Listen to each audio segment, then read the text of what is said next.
The courtroom was silent when Judge Laurel Jackson took her seat on the bench, calm, steady, focused, until the doors opened.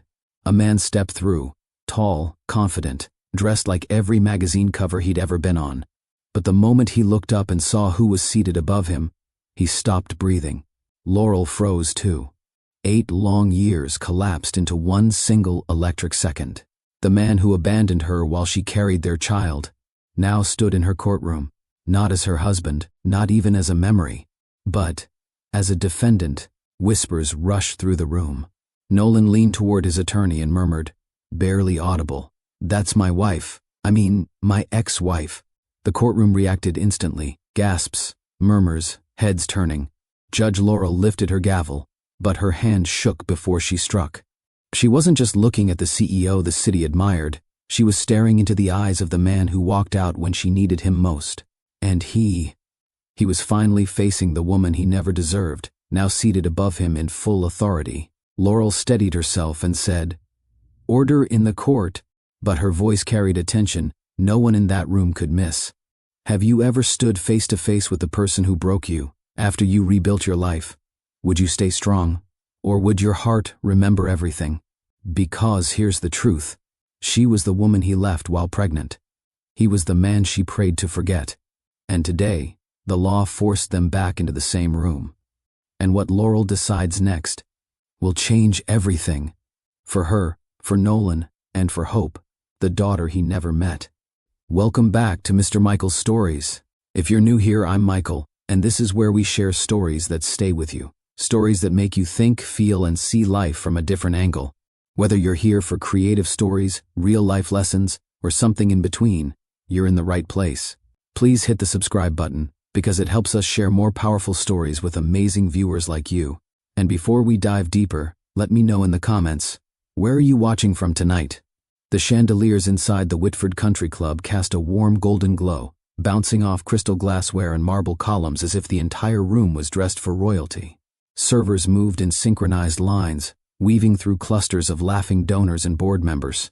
At first glance, it looked like every other glossy charity gala in New York, a parade of designer gowns, tuxedos, and practiced small talk. But for Laurel Jackson, it wasn't glamorous. It was work. She balanced a tray of champagne flutes against her palm and wrist, her posture precise from years of helping her grandmother host church fundraisers. Tonight, though, everything was on a much grander scale. Wealth here didn't whisper, it shouted. The conversations, the jewelry, the relaxed confidence of people who never calculated how much a meal cost. It was a world Laurel had stepped into, only because her tuition bill didn't care about her pride. She kept a polite smile on her face as she navigated the crowd. Champagne? She offered to a couple deep in discussion about their art collection. They barely made eye contact. That was fine. She wasn't here for acknowledgement. Her mind drifted to her upcoming law exam. She still had 3 chapters to revise when she got home, but she couldn't think about that now. Keep moving, keep smiling, keep breathing. She took a deep inhale, reminding herself of her grandmother Esther's voice. "Baby, your dreams don't come cheap, but they're worth every sacrifice." Laurel nodded to herself and turned toward the next group of donors. That was when it happened. A man gestured too wide while telling a joke, his cuff hitting Laurel's tray. The champagne flutes wobbled, clinked, and crash. Liquid splashed over her uniform. Glass scattered on the marble floor. A few guests gasped. Others chuckled quietly, their expressions a mix of pity and amusement. Heat rushed to Laurel's cheeks. She crouched down immediately, whispering apologies, gathering shards with trembling hands. She didn't want her supervisor to notice. She couldn't afford another warning. Before she could reach the final pieces, a hand appeared beside hers, large, clean, and absurdly out of place on the floor. "Here, let me help." She looked up. Nolan Whitford, the host of the gala, the heir to the Whitford fortune, the man whose face often appeared in business magazines with headlines like "Young Executive to Watch." Up close, he didn't look like the polished photos. He looked tired, human. His blue eyes held a warmth that startled her. "Oh, I can handle it," Laurel whispered. "Please don't." "It's fine," Nolan said softly, already gathering the broken pieces. "Honestly, I needed a break from pretending to enjoy myself. Laurel blinked. Was he joking? He gave a small smirk, confirming it. Her stiff posture softened, just a little. Well, I appreciate it. They cleaned together, ignoring the eyes watching them. A passing waiter brought towels, and between the three of them, the mess vanished. Laurel straightened, brushing her hands against her apron. Nolan rose too, tall enough that she had to tilt her chin slightly to meet his eyes. It really was an accident, he said gently. I know, she replied. Good. He hesitated. By the way, I don't think we've met. I'm Nolan, Laurel Jackson. He repeated it with a nod, as if committing the name to memory. Before she could respond, a voice cut through the room. Nolan, come. They're starting the auction. Marjorie Whitford approached, elegant, poised, and visibly irritated that her son was speaking to a catering staff member. She gave Laurel a polite, dismissive smile, more of a social reflex than kindness. Duty calls, Nolan said reluctantly. It was nice meeting you, Laurel. She offered a courteous nod. As he walked away, he looked back once more. Just once, enough to make Laurel's stomach flutter. 3 days later on Columbia's campus, Laurel rushed through the quad, juggling textbooks, a coffee, and a stack of printed briefs. She was late, again, and the wind was working against her, flipping pages and nearly knocking her cup over. Turning a corner, she collided with someone. Papers flew everywhere. Oh no, I'm so sorry. She froze mid-sentence. Nolan? He smiled, holding out one of her briefs that had flown to his feet. We've got to stop meeting like this. People will think I'm following you.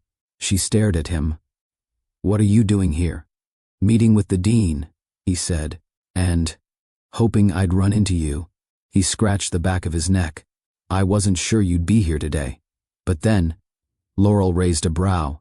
You came looking for me? He flushed slightly, a surprising look on a man who seemed so polished. I guess I did. She laughed softly, shaking her head. You're unbelievable. They gathered the rest of her things, and Nolan walked with her toward her building, asking questions about law school and her dreams. He listened, really listened, something rare in her life lately. When they reached her classroom door, Nolan's expression shifted from playful to nervous. I know this is spontaneous, he said slowly, but would you let me take you to dinner sometime? Laurel blinked, stunned. Me? Yes. You. She hesitated, not because she wasn't interested, but because it felt surreal. But his sincerity cut through her doubts. All right, she whispered. Dinner. Nolan's grin was boyish and genuine. Perfect.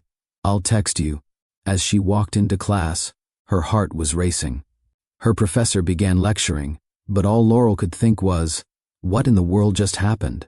The Soul Food Bistro in downtown Manhattan was warm and lively, filled with music and the smell of fried chicken, collard greens, and cornbread. Laurel had expected Nolan to pick some elite restaurant with tiny portions and a dress code stricter than the Constitution. Instead, he held the door open with a smile. I asked around, Nolan explained. Someone in my office said this place had the best ribs in the city. I figured, why not try something real? Laurel laughed. I'm impressed. Inside, the servers greeted her warmly.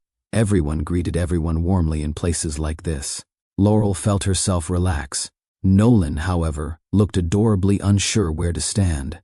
When the plates arrived, fried chicken, macaroni, collard greens, Nolan took one bite, paused, and said, This might be the greatest thing I've ever tasted. Laurel burst into laughter. Don't embarrass yourself. I'm serious, he insisted. I'd betray whole board members for another plate of this chicken. She nearly choked laughing. Conversation flowed easily. Laurel spoke about her family, childhood summers, and growing up in a tight-knit black neighborhood where everybody's business was everybody's business. Nolan listened like each story was a treasure. He shared memories of strict boarding schools, summers in the Hamptons, and how lonely privilege could feel. We had a whole wing of the house just for guests, Nolan said quietly. But I always felt empty walking through it. Laurel softened. I'm sorry. That must have been difficult. He shrugged lightly, but his eyes showed gratitude. When they left the restaurant, neither wanted the night to end. They strolled through the city until they reached her home. On her doorstep, a moment stretched between them, warm, quiet, charged. Nolan brushed a curl from her face gently. "I had an incredible time." "So did I," Laurel whispered. Then their lips met, slow, tentative, then certain. The kiss was soft, but deep enough to ignite something neither expected. She pulled away with a shy smile. "Good night, Nolan." "Good night, Laurel." He waited until she made it inside, just like a man raised right should. A week later, Laurel brought Nolan to her cousin's birthday cookout in the Bronx. Nolan arrived wearing a crisp polo shirt and loafers, adorable but tragically overdressed. The moment he stepped into the backyard, Laurel's aunties paused mid-conversation. Kids stared. Laurel's uncle Jerome stood by the grill with arms crossed. Laurel whispered, "Relax, they won't bite." She regretted the choice of words immediately as one of her cousins shouted, "Dibs on the rich guy, I bet he can't play spades." But Nolan took everything in stride. He ate barbecue with his hands. He learned spades, badly. He attempted the electric slide, disastrously. He let the kids climb on him like a jungle gym. Laurel could not stop laughing. By the end of the day, Uncle Jerome clapped Nolan on the back and said, "You all right, boy? Still can't dance, but you all right." Nolan beamed like he'd been knighted. A month later, Nolan brought Laurel to a charity art auction, his world. She wore a simple but elegant dress, and Nolan couldn't take his eyes off her. But whispers followed them wherever they walked. "Is she staff?" "No, she's with him." "With him?" "Oh." Laurel held her head high, but tension tightened in her shoulders. She didn't belong here, at least, not in their eyes. Nolan squeezed her hand gently. "I'm right here. Don't shrink yourself for anyone." Her heart warmed. "I'm not shrinking. I just notice things." "I do too," he said, voice low. "And I'm proud to have you on my arm." When the event ended, he apologized for every rude stare.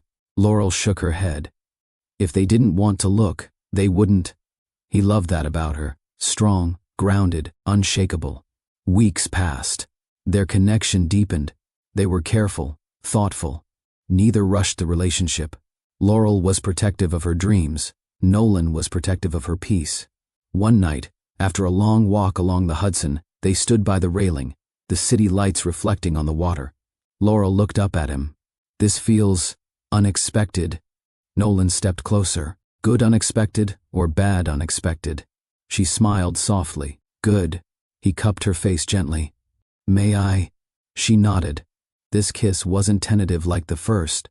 It was warm, real, certain, a promise forming before either of them realized it.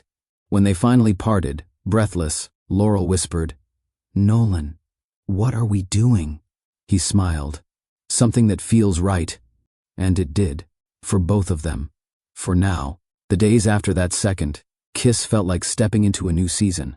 One Laurel hadn't given herself permission to hope for, and one Nolan had never experienced outside the walls of his privileged but lonely world.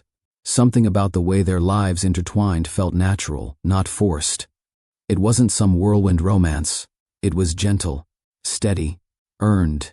They saw each other between Laurel's classes and Nolan's meetings. Sometimes it was 10 minutes over coffee. Sometimes it was an entire evening sitting on her grandmother Esther's couch while Laurel reviewed case law and Nolan scribbled notes for an upcoming pitch.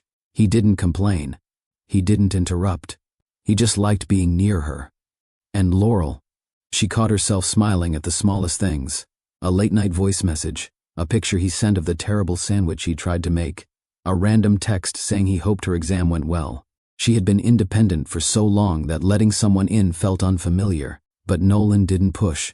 He waited for her pace, her comfort, her timing. One Thursday evening, Laurel invited him to a small dinner at her grandmother's home. Esther had insisted. "I need to see this young man for myself," she had said. "And not at no cookout where half the family is hollering." Laurel warned Nolan ahead of time. "My grandma doesn't play." He only smiled. "I can handle a strong woman. I've been getting used to it." She elbowed him lightly. He held the door open as they walked into the familiar scent of pot roast, cornbread, and warm spices. Esther's kitchen always felt like a hug, even when she wasn't in it. "Grandma," Laurel called out. We're here. Esther emerged with a wooden spoon in hand like it was a scepter. Her eyes traveled very slowly from Nolan's shoes to his forehead. So, this is the man causing my granddaughter to come home smiling like she's swallowing sunlight. Laurel blushed. Grandma. Don't grandma me, Esther said as she walked right up to Nolan. Let me look at you. Nolan stood tall but respectful. It's nice to meet you, ma'am. Laurel speaks so highly of you. Does she? Esther narrowed her eyes. Turn around. Laurel groaned. She's joking. No, I'm not. Turn around. Nolan turned slowly, obediently, like a soldier being inspected. Esther stared him up and down, then gave a short nod. At least he's not built like a broomstick. Sit down. Laurel dragged Nolan to the table before Esther came up with more tests. Dinner began awkwardly, but not painfully so. Nolan tried everything on the table, and failed spectacularly at hiding how much the spices hit him. Laurel bit back laughter as he discreetly cleared his throat after every bite of the greens. So Nolan, Esther said between spoonfuls of pot roast, what exactly do you do? I'm helping manage my family's company, Nolan replied carefully. Whitford Enterprises. Esther raised a brow. So you're rich. Laurel choked on her drink. Grandma. What? I'm old, not blind. Esther leaned forward. Son, money don't scare me, but it ruins folks when they think it means they're better than other people. You one of those? No, ma'am, Nolan said quickly. Not at all. Good, she said, then pointed her spoon at him. Because my granddaughter deserves a man, not a wallet. Laurel covered her face in pure embarrassment, while Nolan nodded firmly. Yes, ma'am. And don't ma'am me. Makes me feel like I should be knitting somewhere. Nolan corrected instantly. Yes, Esther. Much better. Laurel peeked between her fingers, half horrified, half amused. But Nolan didn't crumble. He wasn't intimidated. He wasn't offended. He seemed grateful to be treated like a regular person. After dinner, Esther pulled Laurel aside in the kitchen. He's a good one, she whispered. A little too polished, but you can teach him seasoning. Laurel laughed so hard she nearly dropped a plate. When they left the house, Nolan squeezed her hand. Your grandmother is amazing. She threatened your masculinity with a spoon. Yes, he said proudly. And I think she likes me. Laurel shook her head, smiling wider than she had in years. If the cookout and dinner with Esther were warm and welcoming, meeting Nolan's parents was the opposite. Marjorie Whitford had the type of grace that came from old money, perfectly groomed hair, pearls that never left her neck, and a polite smile that didn't reach her eyes. Reginald Whitford, however, didn't bother pretending. His handshake was firm, cold, and dismissive. They met at the Whitford penthouse, a place large enough to hold an entire block of Laurel's childhood neighborhood. Laurel wore her best outfit, simple but elegant. She stood tall. She reminded herself that she was here because Nolan wanted her here, not because she wanted their approval. Marjorie offered a tight smile. Laurel, dear, it's lovely to meet you. Thank you for having me, Laurel replied respectfully. Reginald didn't speak. He simply studied her, as if checking her background through her bone structure. Dinner was served by staff in white gloves. Every plate looked like a museum piece.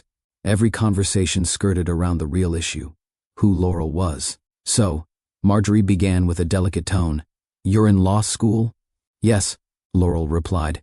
My goal is to become a prosecutor. How admirable. Her voice carried the faintest hint of condescension. Laurel caught it. Nolan caught it. Reginald didn't bother hiding his disapproval. And your family? Marjorie asked. Laurel smiled politely. My grandmother raised me. She's a nurse, retired now. How quaint, Marjorie murmured. Reginald finally spoke. Nolan, a word in private. Nolan set his fork down. If it concerns Laurel, it can be said here. The tension at the table thickened instantly. Reginald's jaw tightened. We have a reputation to maintain. Your image matters.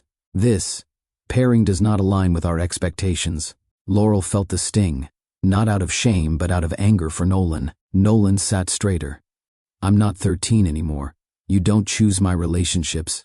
This isn't about romance, Reginald shot back. It's about responsibility. To whom? Nolan asked. Because it's certainly not to me. Marjorie stepped in gently.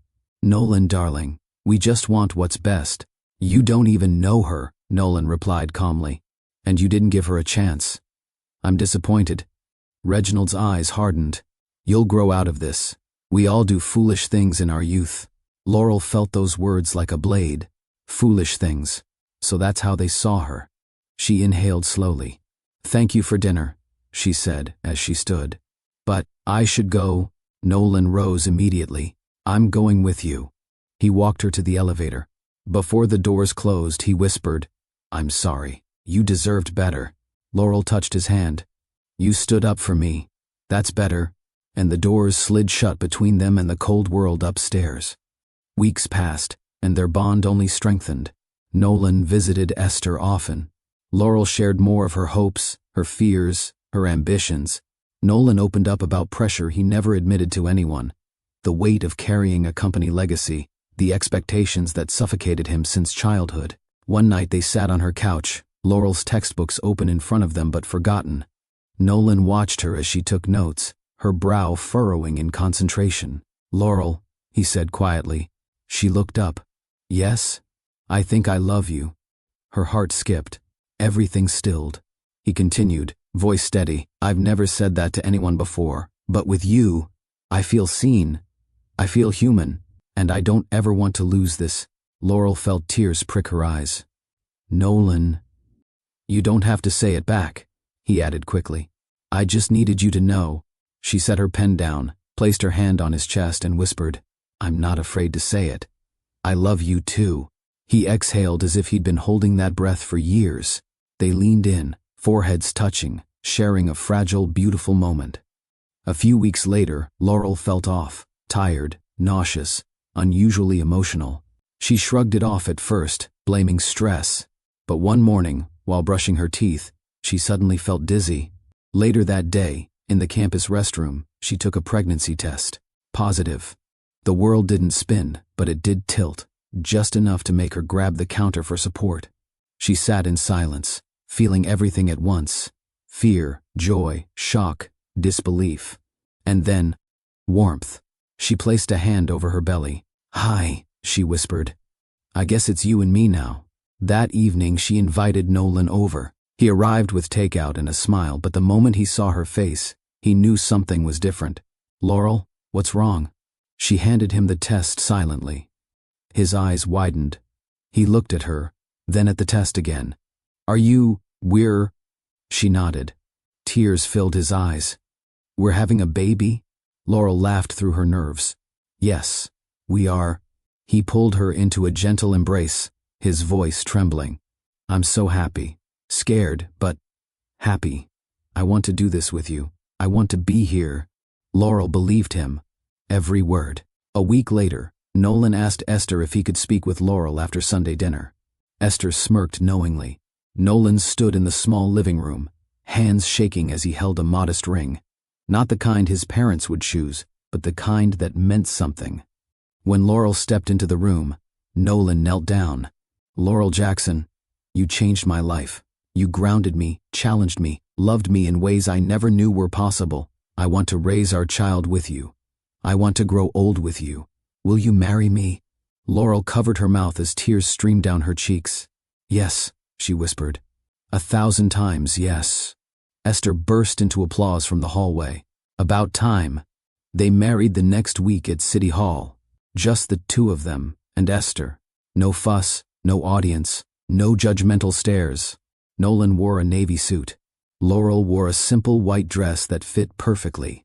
When they signed the papers, Nolan kissed her with a tenderness that made the clerk smile. You two look like you really mean it, she said warmly. They did. Their apartment was small but filled with love. Late-night cravings, baby name ideas, shared laughter, arguments about which side of the bed each should take, and moments where Nolan placed his hand on her belly and whispered to the baby. Laurel had never felt so safe. Nolan had never felt so whole. It was the beginning of something beautiful, something they both believed would last forever. Married life for Laurel and Nolan felt like a warm glow during a long winter. Every morning began with gentle routines. Nolan bringing her breakfast in bed when nausea kept her down, Laurel leaving him sticky notes of encouragement before he left for the office. Their home felt like a little island where the outside world couldn't intrude. but the outside world always finds a way in. And for Nolan, that world had a name: Reginald Whitford. One cold Tuesday afternoon, Nolan received a message from his father's secretary asking him to come to the Whitford corporate office. No explanation, no courtesy, just a time and room number. He didn't tell Laurel. She was resting after a tough morning, and he didn't want to worry her. He kissed her forehead and whispered, "I'll be back soon." She smiled faintly. "Pick up ginger ale, please." "Of course," he said, brushing his thumb over her cheek. Nolan walked out with the confidence of a man who believed love could shield him from anything. But love didn't prepare him for what waited on the 40th floor. Reginald's office felt less like a workspace and more like a museum of intimidation. The view stretched over Manhattan, and everything inside was polished, sharp, and unwelcoming. Reginald didn't look up when Nolan entered. "You wanted to see me?" Nolan asked, cautiously. "Sit," Reginald said flatly. Nolan sat but leaned forward, ready for anything. Or so he thought. Reginald pushed a folder across the desk. "Your quarterly report," Nolan guessed. "No. Your quarterly evaluation," Nolan frowned. "Evaluation?" Reginald finally met his eyes. "Your performance has declined."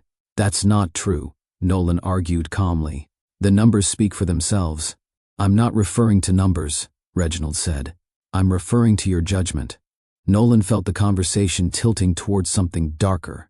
"What judgment?" he asked. "Your marriage," Reginald said directly. "And your child." A cold chill swept through Nolan's spine. "My family has nothing to do with my work." "It has everything to do with your work," Reginald snapped. "This company is built on reputation, power, legacy, and you've attached yourself to someone who does not fit the standards required of a Whitford." Nolan clenched his jaw. "Laurel is my wife. She is kind, intelligent, and stronger than anyone in this building." Reginald dismissed the words with a wave. "Her background, her family, her upbringing, they do not align with what this company demands of you." Reginald stood, his hands clasped behind him. "You had one responsibility, Nolan. One, preserve the Whitford name." Nolan's voice rose. "I'm going to be a father. I'm building a family of my own." Reginald turned slowly, his expression hard as stone. "You have two choices," he said. "Divorce her, or lose everything tied to this company." Nolan's breath caught. "You don't mean that." "I do," Reginald said coldly. "Step down from the succession plan, lose your shares, your voting power, your inheritance, everything." Nolan stared at him, stunned. "You're asking me to abandon my wife and child?" "No," Reginald said. "I'm telling you to correct a mistake." Nolan pushed back from the chair, shaking his head. "This is wrong. You can't force me into this. I already have." Reginald slid another document across the table. A legal outline. A plan. Already prepared. Nolan's stomach twisted. "You had this ready?" he whispered. "I anticipated your poor decisions," Reginald replied calmly. Nolan's chest tightened, breath growing short. He thought of Laurel's smile, the baby's heartbeat he'd heard just yesterday, Esther's warm encouragement, everything good in his life. And then he thought of the crushing weight of his family's empire, one he'd been trained his whole life to carry. Reginald sat down again. "Our family has sacrificed for generations. You will do the same." Nolan felt trapped, like the walls were closing in on him. "Leave her," Reginald repeated. "Or lose your legacy." Nolan drove home in a fog, every red light a blur, every street sign meaningless. His hands gripped the steering wheel so tightly they trembled. He parked outside the apartment building and sat there, staring at nothing. His father's words hit like blows. "Divorce her. She doesn't fit the legacy. Your child doesn't fit the expectations." Nolan felt sick. He knew Laurel would tell him to walk away from the Whitford empire without looking back. Her love didn't revolve around status. She wouldn't want him to choose wealth over their family. She wouldn't understand why he couldn't just ignore it. She didn't grow up carrying a name that controlled every aspect of life. He sat there until his vision blurred, until he leaned forward and pressed his forehead against the steering wheel, whispering, "I can't lose you, but I can't destroy everything I've worked for." A brutal lie formed in his mind, one he didn't want to think, but it clung to him like a shadow. "Maybe Laurel and the baby would be safer without me." Maybe leaving would protect them from my family. Maybe my presence would bring her pain. Fear twisted into logic. Logic twisted into justification. And justification became a decision. A terrible, life-altering decision. Laurel was on the couch when he walked in, sorting through baby name ideas. She looked up with a bright smile. "You're back. How did the meeting?" Her smile fell. His face answered the question before she could finish. "Nolan?" she whispered. "What happened?" He couldn't look at her. "Nolan, talk to me." He swallowed hard. I don't think I can do this." She froze. "Do what?" "Us. The marriage." Laurel blinked as if she hadn't heard correctly. "What are you saying?" He forced himself to meet her eyes. "I married you too quickly. I made a mistake." Her hand flew to her chest. "A mistake? You and we're from different worlds," he said. "I tried to ignore it, but the divide is too big." Laurel shook her head, confusion morphing into panic. "No, Nolan, no. This isn't you. Someone said something. Your father.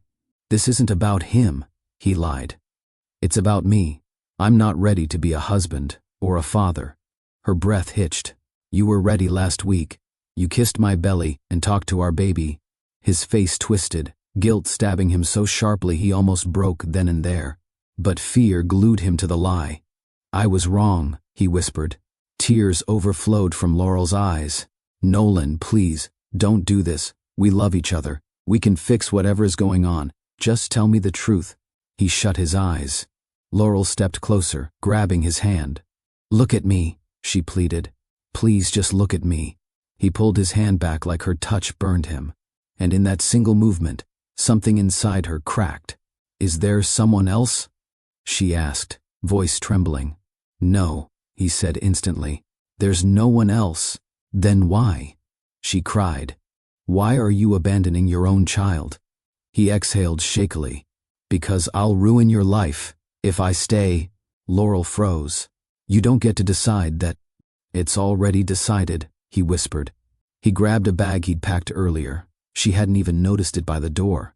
"Nolan," she sobbed, stumbling forward as he opened the door. "Please don't walk out on us. Please." He stepped into the hallway. Laurel's knees buckled. She crashed to the floor, clutching her belly. Nolan's eyes filled with tears, but he whispered the lie one last time. "I'm sorry." And then he walked away. He didn't look back. If he did, he knew he would never be able to leave. Laurel stayed on the floor long after the door closed. Her sobs were so raw she could barely breathe. The apartment felt silent and empty, painfully empty. Her phone buzzed. A message from Esther asking if she needed anything for the baby. Laurel stared at the screen with numbness spreading through her bones. Then she whispered to her unborn child, "I'm so sorry. I thought he'd stay. I thought he'd choose us." Her tears soaked the front of her shirt as she curled onto her side. Minutes passed. Or hours. She couldn't tell. Eventually, something inside her shifted. Not healed, not even close, but something small and fierce rose beneath the wreckage. She placed her hand on her belly. "It's you and me now," she whispered. "And I'll fight for you. I'll make sure you never feel abandoned." The vow wasn't loud, but it was powerful. A promise forged in heartbreak. The next morning, Laurel woke with swollen eyes and a shattered heart, but she stood. She showered. She dressed. She held her stomach and whispered strength into herself. As she stepped outside, a cold wind hit her face. But the world kept moving, and so did she. What she didn't know was that Nolan, sitting in his penthouse alone, was breaking. Apart too, repeating one lie to himself over and over, "I did the right thing." But lies don't stay buried, and his would come back for him, in ways he never imagined. If you were in Laurel's shoes, what would you do? Would you fight for love or walk away to protect your peace? Share your thoughts in the comments. I read every one. The final weeks of Laurel's pregnancy should have been filled with joy. Tiny clothes folded neatly in drawers, soft lullabies playing in the background, and late-night conversations about names and nursery colors. Instead, silence filled her apartment. The absence of Nolan's voice echoed louder than any sound ever could. Laurel carried the weight of her heartbreak and her unborn child at the same time, and each day grew heavier. Still, she tried to stay focused. Esther visited often, cooking meals and rubbing Laurel's back during the nights she couldn't stop crying.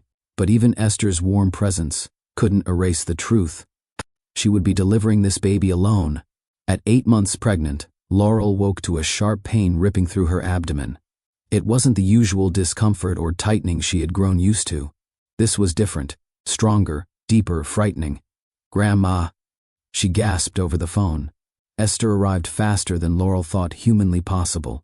She found Laurel hunched over the counter, gripping it with both hands as another wave of pain hit.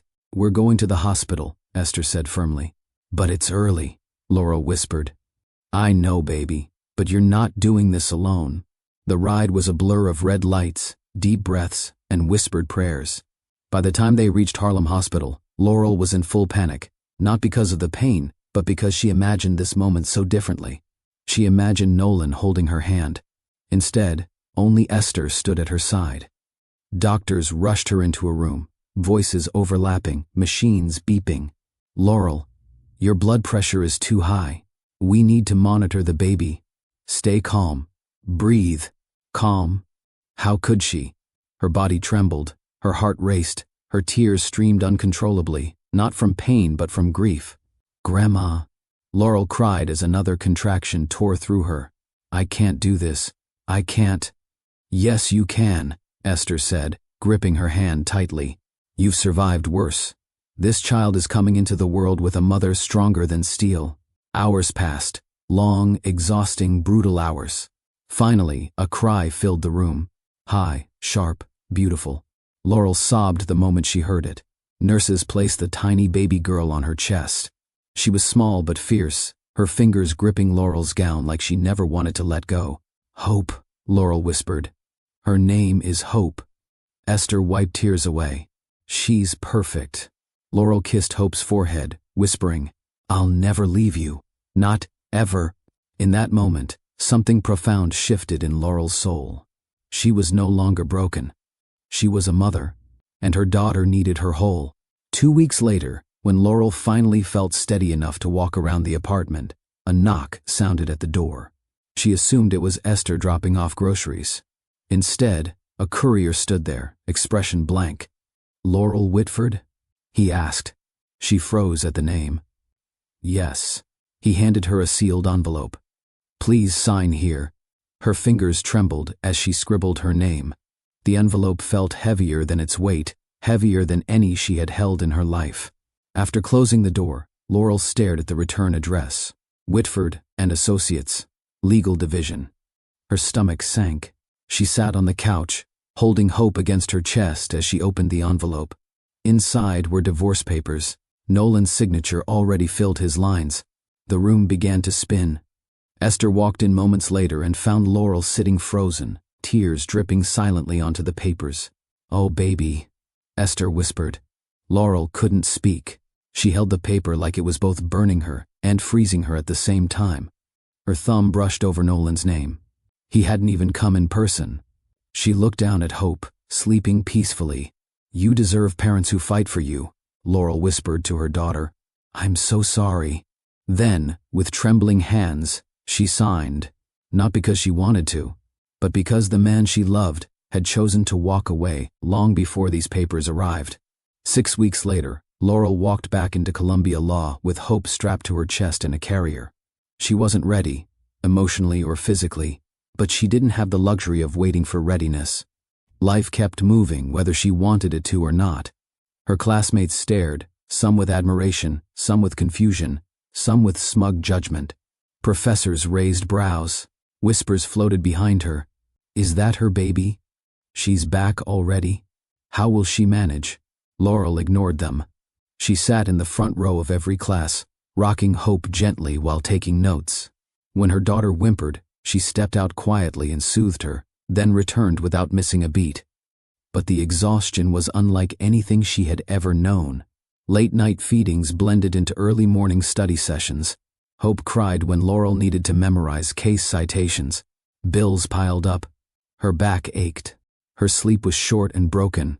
Still, she didn't stop. She couldn't. Hope depended on her. And in the blur of her hardest days, a guiding light emerged. Professor Watkins. Professor Watkins was known for his demanding teaching style, but also for his unmatched respect for students who earned it. One afternoon, he found Laurel asleep in the library, her law book open, hope curled against her. He didn't wake her. He simply left a note. Greatness requires endurance. You have both. Come see me tomorrow.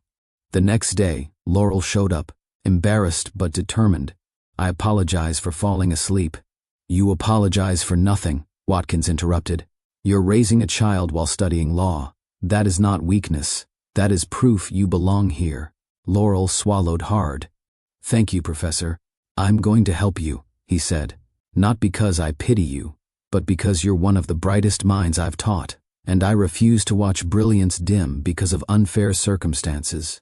From that day forward, he became her silent protector. He arranged flexible deadlines. He provided extra materials. He checked in on Hope. He offered wisdom when her grief tried to swallow her whole. Pain, he once told her, can break you or build you. Let it build you. His support became a lifeline. Meanwhile, on the other side of Manhattan, Nolan lived in a penthouse filled with everything except peace. He tried to bury himself in work. He tried to drown guilt with late hours and endless meetings.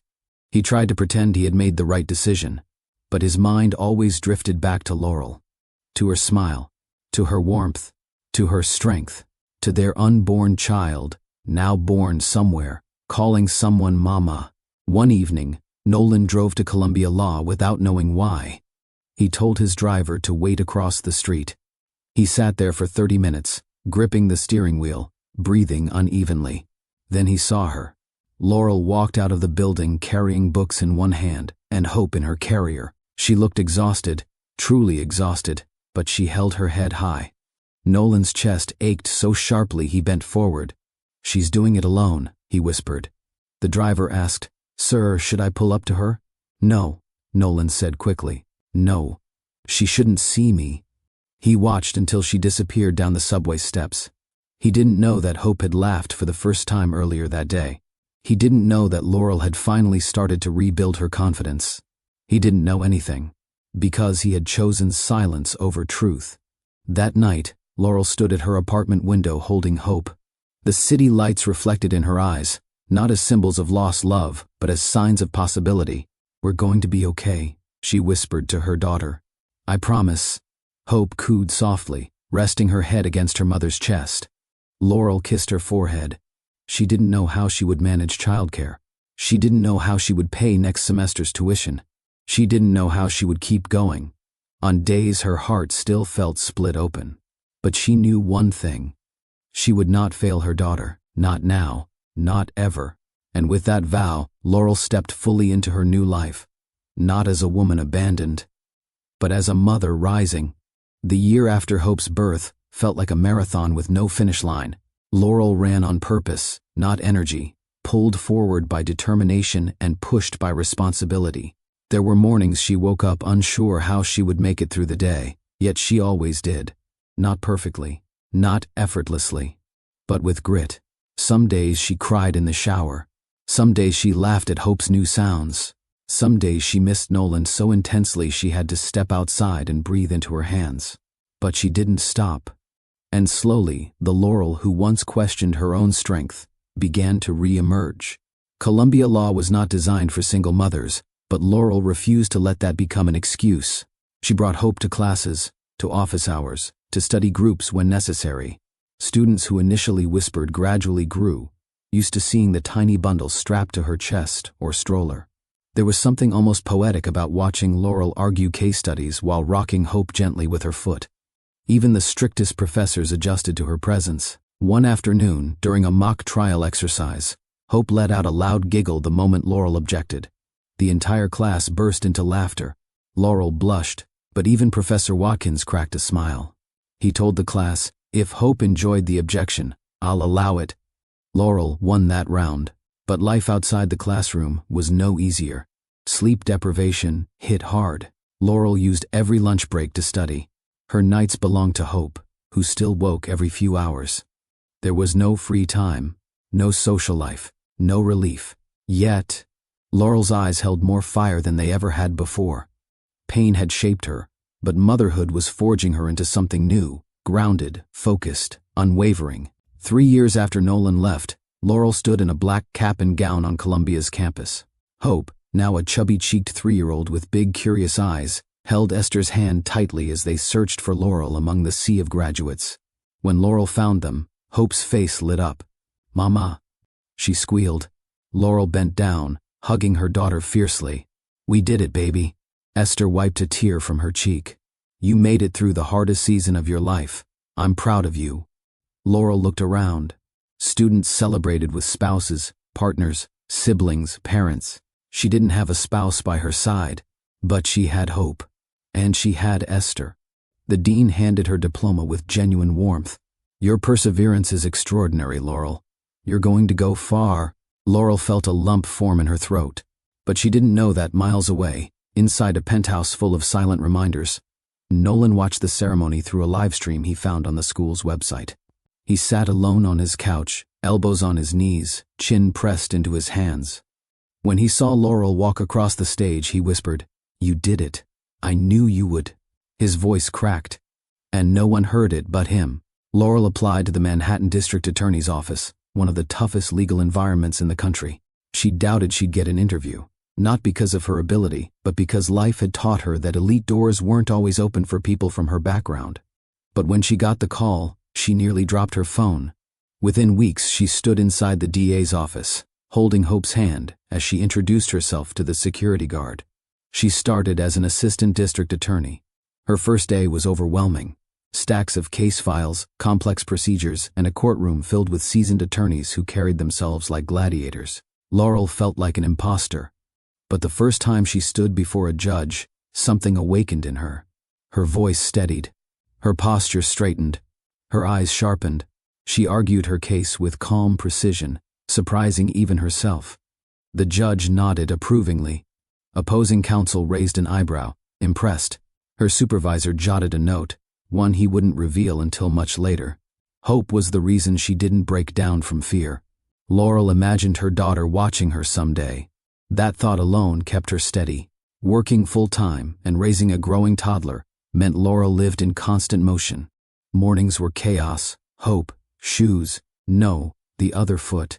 Baby, please stop feeding the plant your cereal. Yes, Grandma is coming later. Afternoons were tighter. Daycare pickups, grocery shopping, case preparation. Nights were harder. Hope needed bedtime stories, baths, and hugs. Laurel needed to review exhibits and witness statements. There were days Laurel felt like a rope being pulled in every direction. She relied on Esther whenever possible, but she never wanted to overburden her grandmother. And still, Laurel made it work. It wasn't pretty. It wasn't smooth, but it was real. Her colleagues often marveled at how she didn't crumble. What they didn't know was that Laurel cried once a week, in her car, before wiping her tears and walking into the office as if nothing was wrong. Survival doesn't always look heroic. Sometimes it looks like endurance. Laurel's talent wasn't loud. It wasn't flashy. Her gift was her precision, her ability to dissect facts like a surgeon and present arguments as if she were painting a picture with clarity and certainty. She was calm under pressure, thoughtful in questioning, devastating in cross-examinations. Her first major win came in year 4, a fraud case involving a landlord who stole money from single mothers. Laurel fought with passion because she saw herself in those women. When the jury foreperson announced guilty, one of the victims hugged Laurel outside the courtroom. "You saved us," the woman whispered. Laurel swallowed tears. "No, I just fought for what you deserved." More wins followed. Her supervisor recommended her for specialized training. Judges requested her on certain cases. Defense attorneys groaned when they saw her name on a file.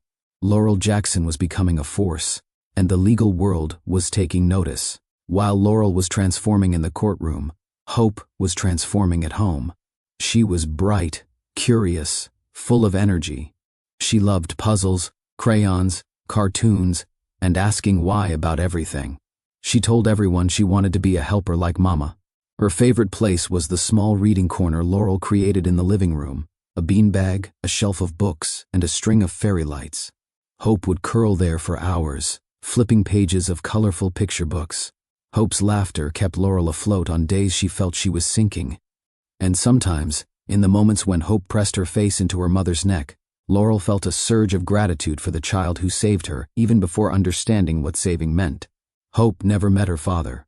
She never asked about him yet. But someday, she would. Laurel wasn't ready for that day.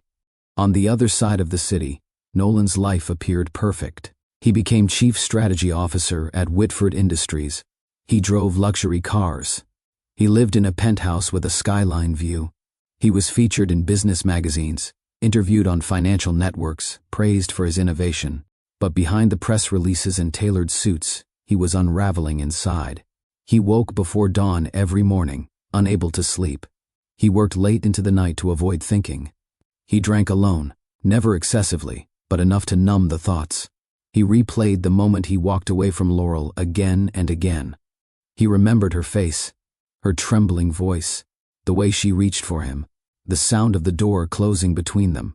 And he remembered Hope, the child he never held, the child he abandoned before she could take her first breath.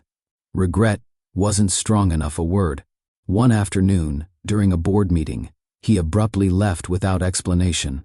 He walked through the city for hours, passing families, couples, children holding parents' hands. His chest grew tight. His throat burned. His vision blurred.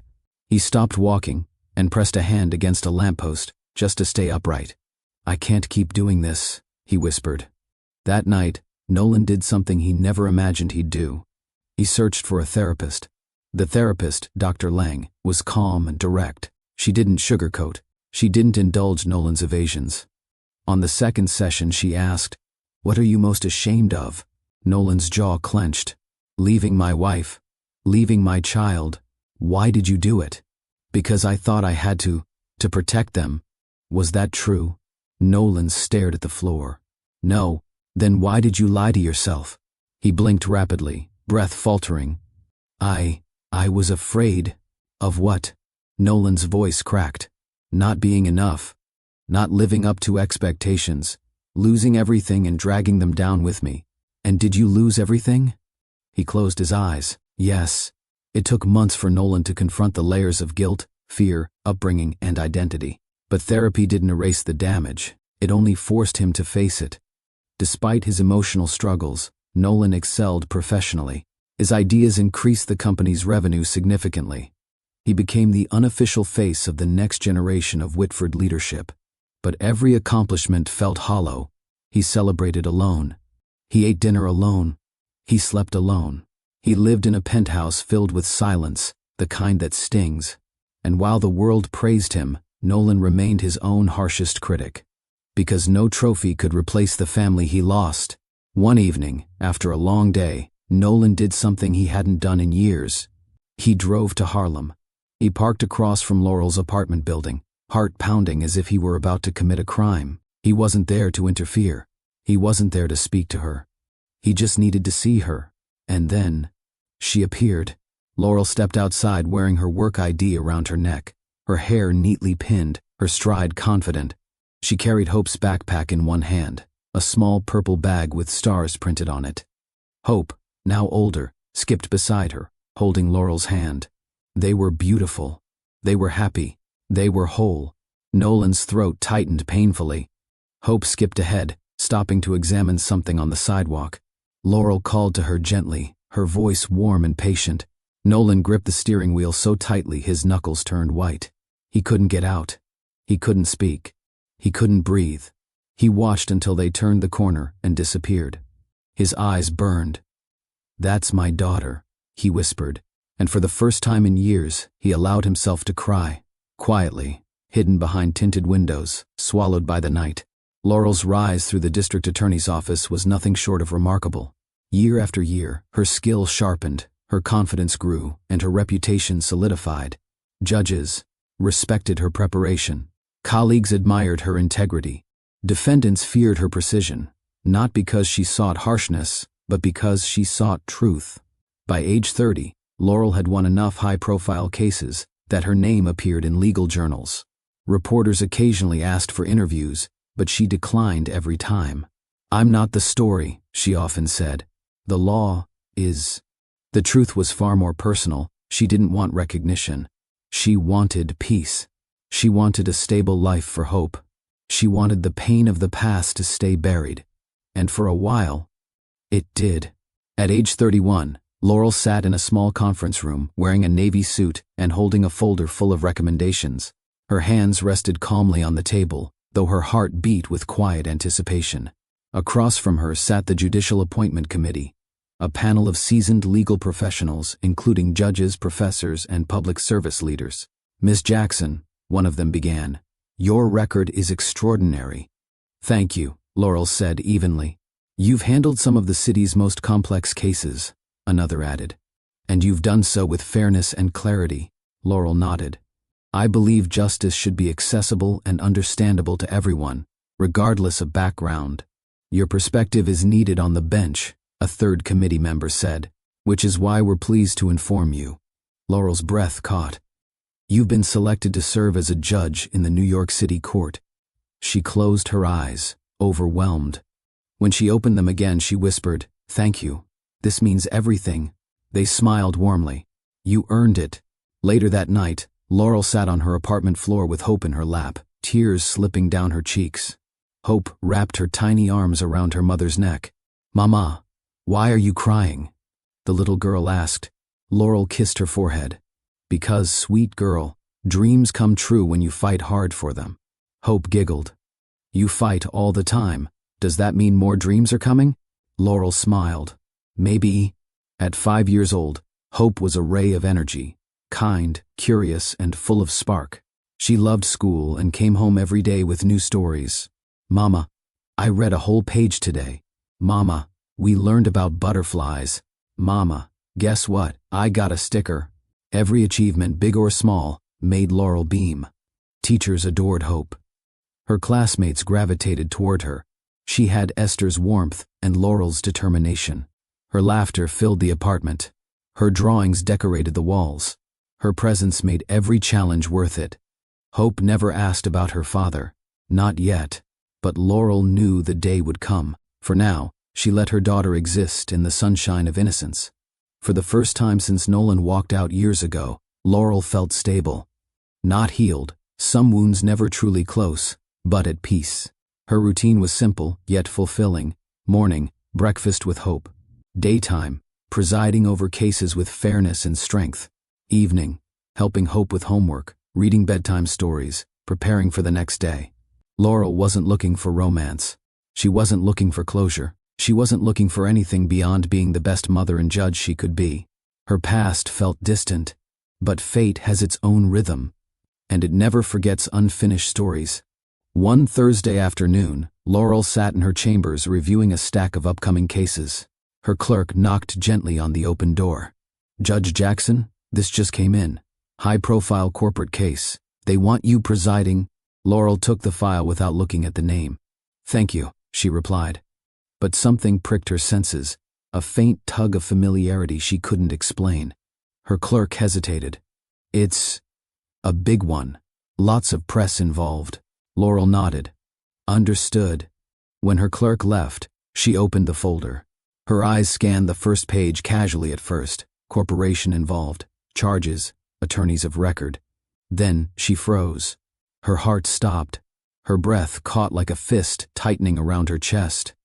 Right there, stamped in bold letters, Whitford Industries defendant representative, Nolan Whitford. Laurel's throat went dry. Her pulse thundered in her ears. The room blurred for a second, not because she was weak, but because time itself seemed to pause. "Nolan," she whispered. Her mind flashed back. The breakup, the birth, the years of rebuilding, Hope's first steps, her own triumphs. Every quiet night she told herself she didn't need him. She hadn't spoken his name in years. She hadn't allowed herself to. And now the universe had placed him back into her courtroom. Her courtroom. She closed the file slowly, pressing her palm against the cover to steady herself. "I can handle this," she murmured. But she wasn't sure if she believed it. The day of the hearing arrived fast, too fast. Laurel dressed with deliberate calmness, choosing a charcoal robe and tying her hair neatly behind her head. She told herself this was just another day, just another case, just another defendant, nothing more. But when she entered the courtroom, something deep inside her shifted, a blend of dread, strength, and unspoken history. The gallery was full. Reporters, attorneys, executives. Laurel kept her eyes forward. She took her seat at the bench. Her clerk announced, "Case number 4832, Whitford Industries vs." But Laurel didn't hear the rest, because the doors opened, and Nolan walked in. The man she once loved more than anything. The man who broke her heart. The man she vowed never to see again. The father of her daughter, the ghost of her past. He stepped forward slowly, unaware of her gaze. At first he didn't look up, reviewing paperwork, adjusting his tie. But then, he heard something in the air shift. A quietness, a pull. He looked up, and locked eyes with Judge Laurel Jackson. His entire body stilled. For a moment, he didn't breathe. His lips parted slightly, his expression dissolving from professionalism into shock. "Laurel," he whispered under his breath, barely audible. His attorney turned. "Do you know the judge?" Nolan didn't answer. His world had just stopped. He stared at her. The woman he left, the woman he never stopped loving, the woman he watched from afar in shadows. She stared back. The woman he broke, the woman who rebuilt herself stronger, the woman who rose higher than he ever imagined. It was the collision of two worlds again, but now, the power dynamic had reversed. Laurel sat above him, commanding the room. Nolan stood below her, stripped of control. The silence grew heavy. The gallery sensed something but didn't dare speak. Laurel finally forced her voice steady. "Proceed," she said. But that one word carried tremors only Nolan could hear. As the attorneys began speaking, neither Laurel nor Nolan truly heard the arguments. Their eyes drifted toward each other again and again. Laurel searching for the man she once knew. Nolan searching for forgiveness he didn't deserve. Every unspoken emotion filled the space between them. Pain, regret, memory, love, loss, history, power, distance, hope. The living bridge between them, had no idea this moment was unfolding. Laurel finally forced herself to look away, gripping her pen tightly. Nolan lowered his gaze, but his eyes glistened. For the first time in years, they were in the same room. Not as lovers, not as partners, but as judge and litigant, mother and absent father, woman and man shaped by choices that broke them both. The tension was quiet but unmistakable. Unfinished stories always find their way back, and this one had just reopened. Laurel struck her gavel lightly. Court is in session. But nothing about this moment felt routine. Fate had begun its work. The past had returned, and the next chapter of their lives was already unfolding. The second hearing for the Whitford Industries case began at exactly 10 a.m. Laurel entered the courtroom with her robe flowing behind her, posture straight, chin lifted, every step aligned with the authority she had earned. The room stiffened as soon as she appeared, the way it always did, but today felt heavier. Everyone could feel it, even if they didn't know why. The moment she sat, the atmosphere shifted. It wasn't anger. It wasn't fear. It was control, firm, unshakable control. "Good morning," she announced, her voice even. "We are proceeding with the preliminary review in Whitford Industries versus the state of New York." Nolan sat at the defendant's table, pen resting uselessly between his fingers. He wasn't hearing anything. His eyes drifted toward her, the curve of her jaw, the steady set of her shoulders, the natural authority she carried with no effort. She had changed, not in essence, not in soul, but in presence. She was stronger, sharper, untouchable. His attorney, Mason, nudged him slightly. "Do you have the revised financials?" But Nolan didn't move. He stared at Laurel, as if he were trying to memorize every detail of her face, as if looking away might make her vanish again. "Nolan," Mason whispered. "The documents?"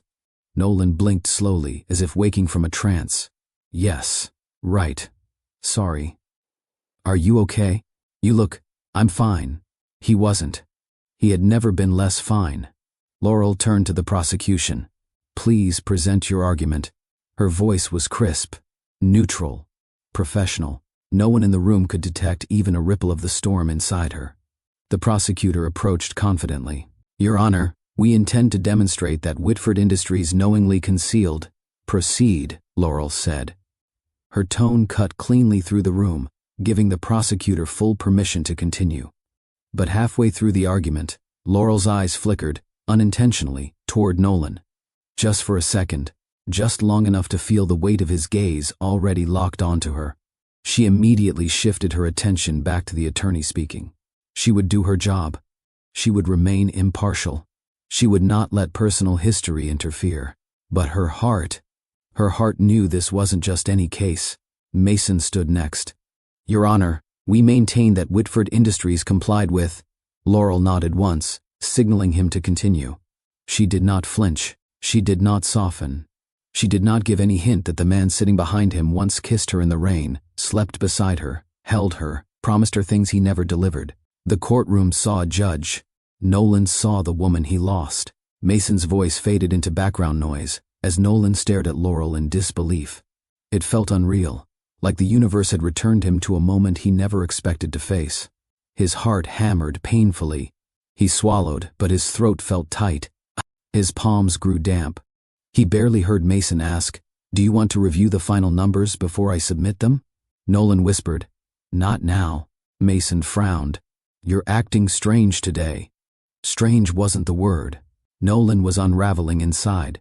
Every time Laurel lifted her eyes, even briefly, he felt exposed. Not because she looked at him, but because she didn't. She regarded him as nothing more than another litigant in her courtroom, and that hurt more than anger would have.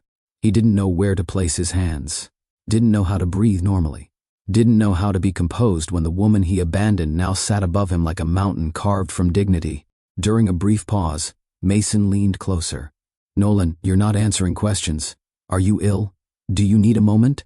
Nolan shook his head, eyes never leaving Laurel. "No, I'm fine." "You don't look fine." "It's nothing." But Mason wasn't convinced. He had represented CEOs for 15 years and knew when a client was hiding something. And Nolan wasn't hiding something. He was hiding everything. Mason followed Nolan's line of sight. And when he realized his client was staring at the judge, understanding dawned. He whispered, "Do you know Judge Jackson?"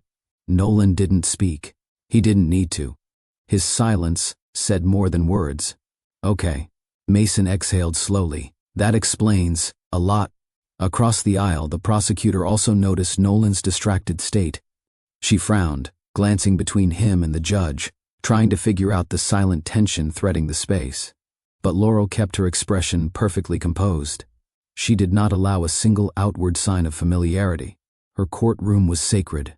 She refused to let history tarnish her integrity. When the arguments neared their end, Laurel leaned forward, elbows resting on the bench. Her voice stayed steady as she said, "Both sides have presented their preliminary positions. I will review the submitted documents and issue a decision regarding the next steps." Her tone was not hostile, not sharp, not emotional. It was cold, not out of cruelty, but out of necessity. She needed distance. She needed control. She needed boundaries. Because if she allowed even a fraction of her true emotions to show, she risked unraveling the composure she spent 8 years building. She shuffled the papers, preparing to adjourn the session. Nolan watched her hands, remembering the way those same fingers once brushed his cheek, once held him when he was at his weakest. He felt a sting in his chest. He had no right to feel anything. And yet, he felt everything. Laurel lifted the gavel, her final words ready. "Court is adjourned." But before she could finish, Nolan did something no attorney, no litigant, no rational adult would dare do in a packed courtroom. He whispered her name aloud, soft, uneven, barely audible. "Laurel." The room froze. His attorney's eyes widened. "Nolan, what are you doing?" The prosecutor turned sharply. The gallery erupted into whispers. But Laurel went completely still. The gavel hovered in her hand. Her breath hitched so subtly, only Nolan noticed. Her neck stiffened. She closed her eyes for a single second, one that felt like an eternity. When she opened them, her voice was quiet, but firm. "Mr. Whitford, you will not address the bench in that manner again." Nolan swallowed hard. "I'm sorry," he said softly. "But, please, 5 minutes, just 5 minutes, please." Mason whispered urgently, "Nolan, stop." But Nolan didn't stop. He didn't care about the audience. He didn't care about protocol. He didn't care about consequences. He cared about her. And 8 years of silence had finally become unbearable. "Laurel, I need to speak with you." The gallery buzzed with stunned whispers. Laurel's fingers trembled around the gavel. She had the power to shut him down completely. She had the authority to reprimand him. She had the strength to dismiss him entirely. But something inside her, something she didn't want to acknowledge, cracked. She took a slow breath.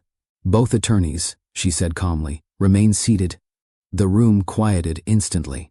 Laurel shifted her gaze toward Nolan, expression unreadable. "You will meet me in chambers for exactly 5 minutes, she said. "Mason, you may accompany him.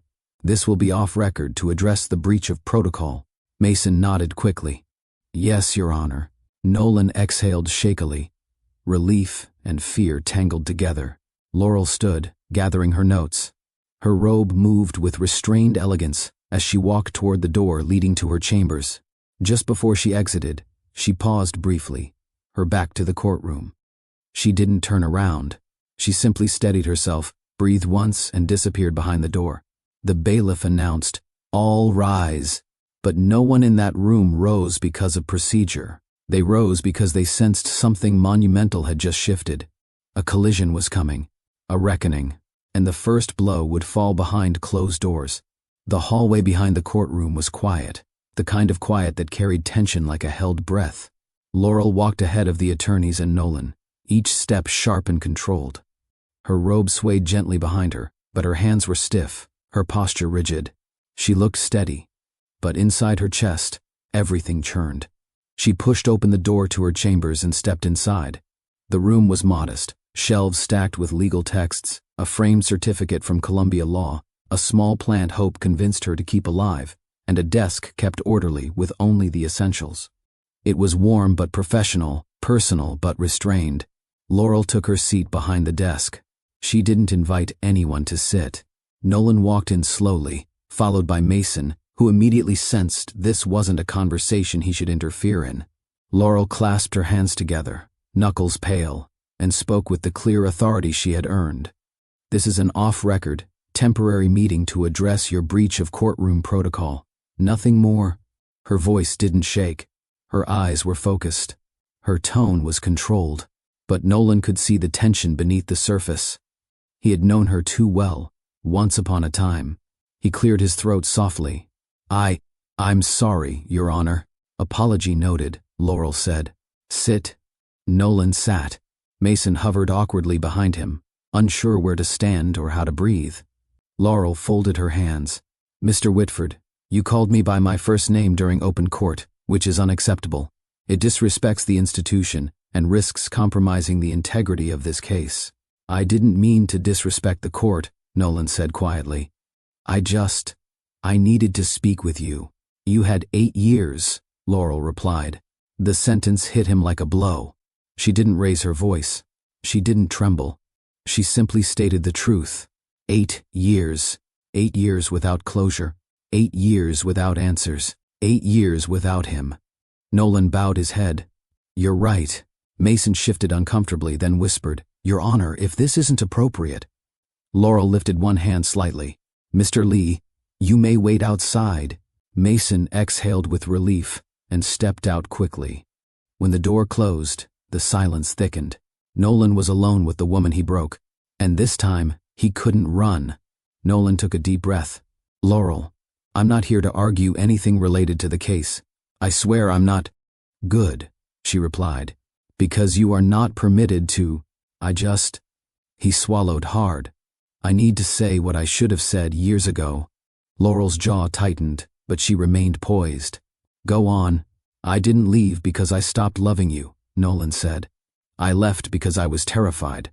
My father threatened to cut me off financially if I didn't come back to Whitford. He said I'd ruin the legacy. He said I wasn't enough," Laurel finished coldly. Nolan shut his eyes in pain. "No, that's not what I believed. But he made me think, if I didn't comply, I would destroy everything. And I convinced myself that by stepping away, I was protecting you, protecting our child. By abandoning us?" Laurel's voice wasn't loud, but it was cutting. "I know how it sounds," Nolan said. "I know how it was. I hated myself even then. Every step I took away from you felt wrong. But I chose fear over love. I failed you. I failed our daughter. I failed myself. Laurel stiffened. You don't get to say our daughter like you earned that right. Nolan's eyes glistened, but he didn't argue. You're right. Laurel's breath caught. Part anger, part grief. Nolan continued, voice shaking. I watched you once, at Columbia. You were carrying her in the baby carrier, studying while walking, exhausted but focused. I wanted to run to you. I wanted to tell you I made a mistake, but I felt unworthy. I didn't think you'd want me near you. You were right, Laurel said. He nodded, accepting the blow. And I watched you again, he confessed years later. You were walking with Hope. She had a little backpack. She was smiling so much. You looked happy. And that day I realized I had no place in your life anymore. Laurel's expression faltered, not softened, but affected. You watched us, she repeated slowly. Without speaking. I didn't want to disrupt your peace, he said. You were doing so well, and I wasn't. That wasn't your decision to make, Laurel replied. Hope has a right to know who her father is. Nolan lowered his head. I know. I failed her, and I failed you. Every day for the past 8 years I thought about you both. We needed you then, Laurel whispered. You weren't there. The tremor in her voice was small, but it cut deeper than any outburst. Nolan leaned forward slightly. Laurel, I'm sorry. I'm sorry in ways I don't even know how to put into words. I should have stayed. I should have fought. I should have chosen you. I should have chosen Hope. I will regret it for the rest of my life. His voice broke completely. And if you never forgive me, he continued, I'll understand. Laurel blinked slowly, holding back a surge of emotion that rose suddenly and violently in her chest. She inhaled deeply, then exhaled slowly. Nolan, she said quietly, I spent years trying to understand why you left. Years trying to make sense of a pain that didn't fit anywhere in my life. I carried a child and heartbreak at the same time. I finished law school, holding Hope in my arms. I walked into every courtroom knowing I had to be twice as strong because I didn't have anyone to lean on. I know, he whispered. You don't, Laurel corrected gently. You know what you lost, but you don't know what I lived. That sentence shattered him. Laurel's eyes softened, just for a moment. Hope is bright, she's loving, she's funny. She asks questions nonstop. She loves reading corners and butterflies, and making a mess with paint. Nolan laughed softly through tears. She sounds perfect. She is, Laurel said, her voice almost warm again. And she has your eyes. Nolan froze. She does? Laurel nodded slowly. Every time she looks at me, I see the piece of you I never got to keep. His chest tightened painfully. He pressed a hand against his mouth, overwhelmed. Laurel, I want to meet her, he whispered. If you'll allow it, if she wants it, not now, not suddenly. Not without care. I just want a chance to know her. Laurel looked down at her clasped hands. She was silent for several seconds, the kind of silence that carried careful thought, not avoidance. When she finally lifted her head, her eyes were calm. I'm not making any promises, she said, but I'm not shutting the door completely. Hope flickered inside Nolan's eyes. Laurel reached into her desk drawer and pulled out a small card. She extended it to him across the desk. This, she said, is the number of a family liaison who specializes in reunification cases.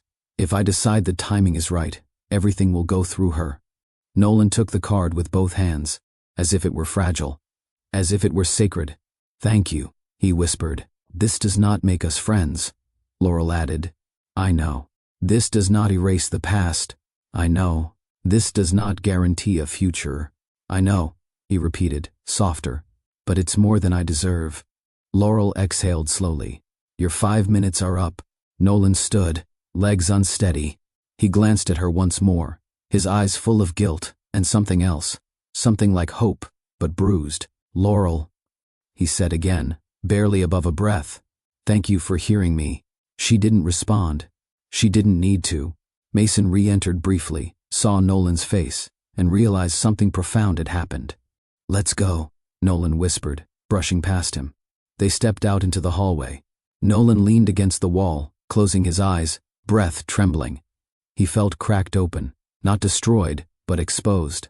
For the first time, He felt the weight of the man he used to be, and the man he might still become. As soon as the door closed behind Nolan, Laurel remained seated, staring at the empty space where he had just been. Her hands trembled. She hadn't trembled in years. Not in court. Not in life. But now every wall she built shook. She leaned forward, elbows on her desk, pressing her palms against her forehead as a sob escaped her. Quiet at first, then stronger, then harder. 8 years of buried grief clawed its way out.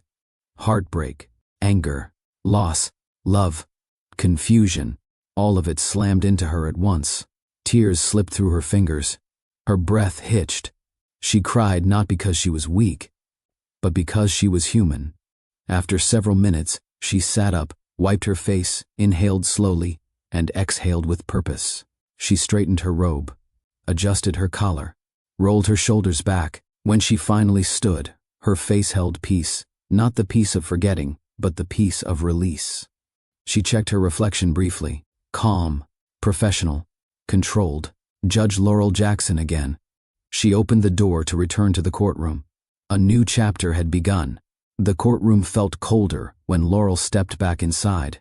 She walked with the same authority she carried every day, yet something in her movements had shifted. Subtle, invisible to most, but real. The bailiff announced her presence. All rise. The attorneys stood. Nolan stood too, still shaken from their conversation in chambers. He tried to keep his composure, but his eyes were fixed on her with a kind of reverence. Quiet, raw, and full of something that no one else needed to understand. Laurel took her seat without looking at him. She straightened her papers, lifted her chin and spoke. After reviewing the circumstances and considering the necessity of judicial impartiality, I am issuing a formal recusal from Whitford Industries versus the state of New York. A ripple of murmurs filled the gallery. Mason frowned. The prosecutor blinked in surprise. Reporters leaned forward. But Nolan, he exhaled, not with relief, but with something heavier, something like acceptance. Laurel continued, voice unwavering. This case will be reassigned to an alternate judge within 24 hours. All motions filed today will be transferred accordingly. This concludes all business before me on this matter. She lifted the gavel. Strike. The sound echoed like a final chapter closing. Laurel stood, ready to leave the courtroom behind before emotion could betray her. But as she stepped toward the exit, Nolan's voice, gentle, controlled, broke the air. Your Honor. She didn't stop. She didn't turn, but her shoulders stiffened for the smallest moment. Nolan bowed his head, knowing that was the end of their public exchange. For now, Laurel walked the long hallway back to her chambers. Each step was deliberate. Her heels tapped against the floor in a steady rhythm, but her thoughts were anything but steady. Recusal was the right decision. The only decision. Her integrity mattered more than any personal history. She had promised herself, 8 years ago, that she would never let anyone jeopardize the career she built from pain and persistence. Still, each step away from the courtroom felt heavier than the last. She reached her chambers, closed the door behind her, and leaned against it, breathing deeply. The silence was thick. Then she walked toward her desk, removed her robe carefully, and hung it on the hook. She sat down, opened her laptop, and typed her official recusal statement with steady fingers. Her eyes burned, but she didn't cry. She had already cried enough in Part 3.2. Now she needed clarity, because the confrontation had opened a wound she kept stitched shut for 8 long years, but it also opened something else, something she wasn't ready to name. Meanwhile, Nolan stepped out of the courthouse into the bustle of downtown Manhattan.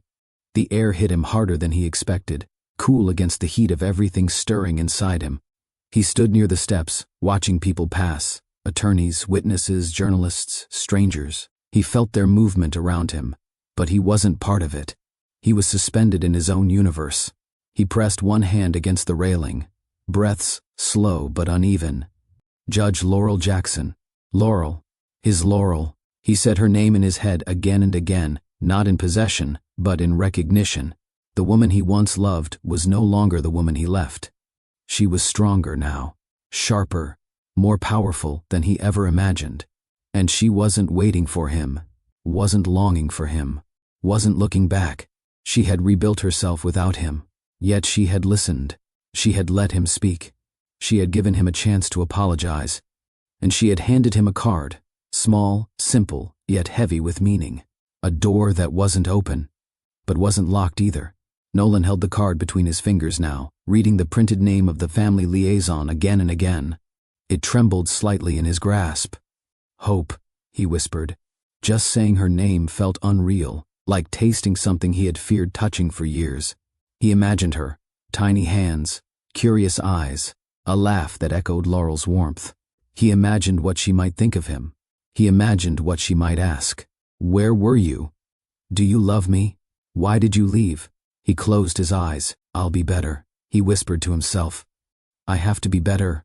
A passing gust of wind brushed against him, carrying the faint scent of city life, hot dog stands, taxi exhaust, roasted nuts, everything familiar but distant. He wasn't ready to leave. Not yet. He stayed. He waited. He breathed, trying to steady the storm inside him. That evening, Laurel picked up Hope from school. Her daughter ran toward her with open arms. Mama. Laurel knelt, scooping her into a hug. Hope smelled like paper, crayons, and childhood joy. How was school? Laurel asked. We painted butterflies, Hope said proudly. Mine had glitter. Lots of glitter. Too much glitter. Laurel smiled. There's no such thing as too much glitter. Hope giggled, and her curls bounced lightly as she hopped beside her mother toward the subway entrance. But halfway down the stairs, Hope looked up at Laurel with a sudden seriousness only young children can hold. Mama. Yes, sweet girl. Do I have a daddy? Laurel froze. Her hand tightened gently around Hope's. It wasn't an angry question. It wasn't a sad question. It wasn't even a confused question. It was curious, simple, pure. Laurel breathed slowly. Why do you ask? Some kids at school were talking about their daddies. They said everyone has one. So, do I have one too? Laurel's heart ached. Yes, she said softly. Everyone has a father. Hope blinked up at her. Where is he? Laurel chose each word carefully. He isn't with us right now. Why not? Laurel swallowed. Because grown-up things happened before you were born. Things that weren't your fault. Hope nodded slowly, as if absorbing more than Laurel intended to reveal. Is he nice? The little girl asked. Laurel hesitated. She hadn't expected that question. Finally, she replied, He made mistakes, big ones, but I don't know who he is today. Will I meet him? Laurel exhaled, steadying herself. Maybe, she said gently. But, if it happens, it will be when the time is right, and you'll never have to do anything you don't want to do. Hope leaned her head on her mother's shoulder. Okay. Laurel kissed her curl-covered forehead. This conversation was only the beginning, but Laurel didn't regret a single word. After Hope went to bed, Laurel sat at her dining table with a cup of tea. The apartment was quiet, save for the soft hum of the refrigerator. The day had been heavy, professionally, emotionally, spiritually. She replayed Nolan's apology in her mind. The sincerity in his voice, the guilt in his eyes, the tremble in his hands. For years she imagined what he might say if they ever met again. She pictured anger. She pictured denial. She pictured excuses. She never pictured honesty. She never pictured tears. She never pictured the kind of broken remorse she saw in him earlier. She leaned back in her chair and stared at the ceiling. Why now? She whispered. Why did life bring you back now? She touched the card she kept in her pocket, the same one she gave Nolan, the twin copy. This wasn't a decision she could make quickly. Not as a mother. Not as a judge. Not as a woman who fought to rebuild her life. But one truth lingered. Hope deserved answers. Not today. Not tomorrow. But someday. Laurel closed her eyes, exhaling quietly. The past was no longer a ghost. It had taken shape. It had a voice. It had apologized. And now the next step was hers to take. Nolan stayed outside the courthouse until the sky deepened from gold to navy. He remained on the steps long after the reporters left, long after the attorneys faded into taxis and subways. He wasn't waiting for someone. He was waiting for courage. He stared at the card again, thumb brushing over the printed name. Hope Jackson, he whispered, saying her full name for the first time.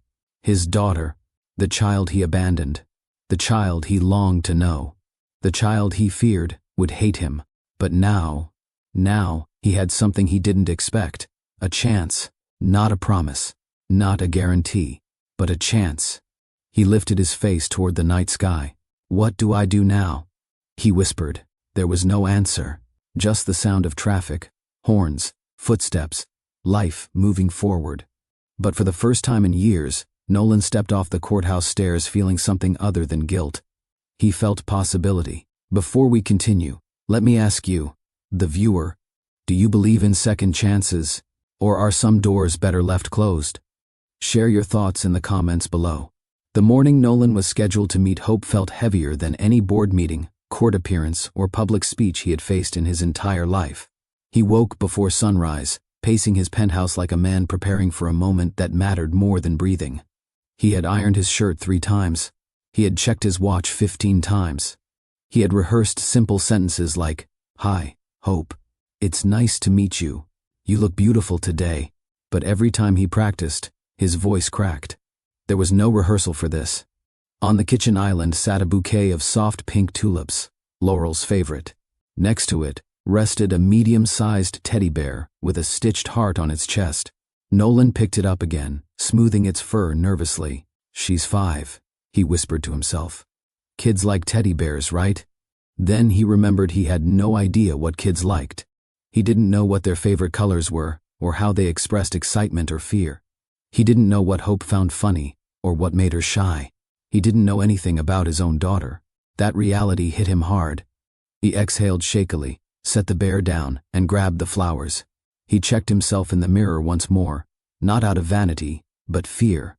"Don't scare her," he murmured. "Don't overwhelm her. Just be gentle." When Laurel texted him the meeting location, the New York Botanical Garden, he knew she chose it intentionally. It was quiet, open, peaceful, neutral, a place where Hope could feel safe. He arrived early, very early. He stood near a shaded bench, surrounded by blooming lilies and soft greenery. The air carried the faint scent of spring, and the garden felt alive with color. Nolan tightened his grip on the flowers, hands trembling slightly. Every passing minute felt like a countdown. Then he saw them. Laurel walked slowly along the paved path, holding Hope's hand. The moment Nolan saw his daughter, truly saw her, his breath vanished from his chest. Hope was small, bright-eyed, with curls bouncing around her face. She wore a purple dress with tiny white flowers on it, and she held a little backpack shaped like a butterfly. His legs nearly gave out. She was real. She was here. She was beautiful. Laurel approached with the calm authority she always carried, but her eyes revealed something gentler, vigilance. She was protecting her daughter, as any mother would. When they reached him, Hope blinked up at Nolan, curious but cautious. Laurel spoke first, her tone soft but steady. "Hope, this is Nolan." Hope tilted her head. "Is he my friend?" Laurel paused. "He's someone who cares about you." Nolan swallowed hard, lowering himself into a crouch so he wouldn't tower over her.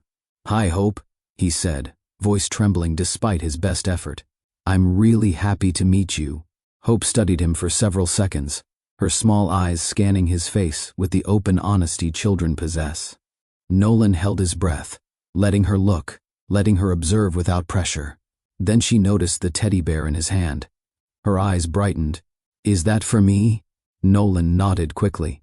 "Yes, I picked it out for you. I wasn't sure if you liked bears, but I love bears." Hope squealed, reaching for it. Nolan handed it to her with both hands. When her little fingers brushed his, a jolt shot through him, a mix of awe, heartbreak, and overwhelming gratitude. Hope hugged the bear tightly. "Thank you, Nolan." Nolan's eyes stung. "You're welcome," he whispered. Laurel watched quietly, arms folded loosely. Not cold, not distant, just observant. Protective, measured. Hope pointed at the flowers next. "Those for Mama?" Nolan laughed softly. "Yes. They're her favorite." Hope turned to her mother. "Mama, he knows your favorite." Laurel's lips twitched. "Yes, sweet girl. He does." Hope's curiosity grew, melting the shyness that lingered moments before. "Do you want to see butterflies?" she asked Nolan, pointing toward a garden path. Nolan's chest swelled painfully. "I would love that," he said. Hope grabbed Laurel's hand and tugged gently. "Come on." Nolan walked beside them, careful never to move too fast or too close. Hope skipped forward, carefree, swinging her teddy bear. The three of them reached the butterfly conservatory, a glass dome filled with floating colors. Monarchs, swallowtails, painted ladies, all fluttering gently around the blooming plants. Hope gasped. "Look!" A bright blue butterfly landed on her wrist. Laurel crouched beside her. "Stay still, baby. Don't scare it." Hope froze in place, eyes wide with joy. Nolan watched the scene with a tenderness so deep it nearly broke him. Hope wasn't just beautiful. She radiated something pure and light, something healing. Then something unbelievable happened. Another butterfly, pale yellow with delicate wings, landed on Nolan's sleeve. Hope spun around. "Mama, he got one too. Look." Laurel looked, and for a moment, she smiled. A real smile. Soft, genuine. Nolan felt something shift inside him. Something warm, something hopeful. Hope scampered toward him. "Take a picture," she said excitedly. "So I remember the butterfly." Nolan hesitated and looked at Laurel. She considered it briefly, then nodded. "Go ahead," she said softly. "Just one." Nolan pulled out his phone, conscious of how important permission was. He took a picture of Hope holding her wrist up proudly, the butterfly perched gracefully. Her smile glowed with innocence. "Want to see?" Nolan asked gently. Hope nodded, and he showed her the screen. She beamed. "That's me." "It is," Nolan replied, unable to hide the warmth in his voice. They spent another hour walking through the gardens. Hope grew more comfortable, asking Nolan questions. "Do you like ice cream? What's your favorite color? Do you work in a big office? Why are you taller than Mama?" Nolan answered every question with care, sometimes laughing, sometimes choking back emotion. Laurel watched the interaction carefully, never interfering, never rushing, simply observing the slow, gentle growth of trust. As the sun lowered slightly, Hope yawned and leaned against her mother's side. "Tired already?" Laurel asked. Hope nodded. "Butterflies made me sleepy." Laurel brushed her curls gently. "Okay, sweetheart." Hope turned to Nolan. "Will I see you again?" Nolan froze. His heart leaped, then stopped altogether. Laurel looked at him, expression unreadable. Nolan lowered himself to Hope's level again. "If your mom says it's okay, then yes, I would really like to see you again." Hope smiled, sleepy but content. "Okay." She hugged her teddy bear and held out her arms slightly, not fully asking for a hug but inviting the possibility. Nolan hesitated, then met Laurel's eyes. She nodded once. His throat tightened. He leaned forward and let Hope wrap her tiny arms around his shoulders. Her warmth hit him like a wave of everything he had missed. "I'm glad I met you," Hope whispered. Nolan closed his eyes. "Me too," he breathed. "More than you know." She pulled back, yawning again. Laurel touched Hope's back. "Time to go, baby." Nolan stood slowly. Laurel gathered Hope into her arms. The air between Nolan and Laurel thickened with something fragile, trust perhaps, or the beginning of it. Laurel spoke quietly. "I'll message you later." And with that, she turned and walked away. Hope in her arms, sunlight catching her curls, the teddy bear clinging to her small hands. Nolan watched them leave until they disappeared down the garden path. He didn't cry. He didn't collapse. He simply stood there, hand over his heart, finally feeling something he had wanted for years. A beginning. The week after Nolan's first meeting with Hope felt strangely peaceful, almost like the universe was exhaling. Laurel found herself watching her phone more than usual, though she'd never admit why. And Nolan? He walked differently, breathed differently, existed differently. Meeting his daughter had changed something fundamental in him. He no longer drifted through life feeling like a man pretending to be whole. He felt tethered again, to purpose, to truth, to something real. It wasn't redemption, not yet, but it was direction. Laurel didn't allow a second meeting immediately. She needed time. Time to think, time to observe, time to protect Hope's heart. But she sent Nolan a message 2 days later. Botanical Garden again, Saturday, noon. Nolan stared at the text for several seconds before responding, "Thank you. I'll be there." And he was, 30 minutes early. Hope ran up to him when they arrived, teddy bear bouncing on her hip. "Nolan, look," she said proudly. "I named her Tulip." Nolan's chest warmed. "That's a beautiful name." Hope giggled. "She sleeps on my pillow now." The second meeting flowed more easily than the first. Hope tugged Nolan around, showing him every plant, every flower, every rock she found meaningful. "Laurel," Nolan said at one point, "thank you for letting this happen." Laurel nodded, keeping her distance but attentive. "Hope leads this process, not us." "I understand," he replied sincerely, "and I'll follow her pace." That genuine humility, the absence of pressure, was the first sign to Laurel that he might actually be ready to be a father. By the fourth meeting, Hope asked an unexpected question. "Mama, can Nolan eat dinner with us?" Nolan froze mid-step.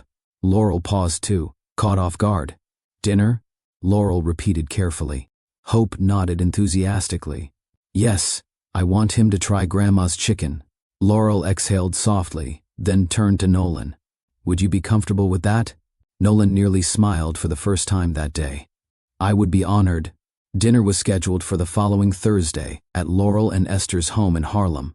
Nolan dressed with care, not overly formal, not overly casual. He brought a small bouquet for Esther and a children's book for Hope. When he arrived at the apartment, he paused outside the door, took a steadying breath, and knocked. Esther opened it, eyes narrowing slightly as she examined him from head to toe. "You must be Nolan," she said in a tone that did not register as welcoming. "Yes, ma'am," he responded respectfully. "Thank you for having me." She stepped aside. "We'll see if I keep having you." Nolan swallowed hard. "Fair enough." Laurel appeared behind her grandmother, giving Nolan a quiet nod. Hope ran out from the hallway. "You're here." The dinner itself was a study in contrasts. Hope talked the entire time, about school, butterflies, her favorite cartoons. Nolan listened with full attention, answering her questions and asking gentle ones in return. "Laurel," he said once, "did she always talk this much?" "From the moment she could make sound," Laurel said, sipping water to hide a smile. But Esther watched him like a hawk. When he complimented the food, she said, "Flattery won't fix the past." When he thanked her, she replied, "We'll see if you deserve thanks."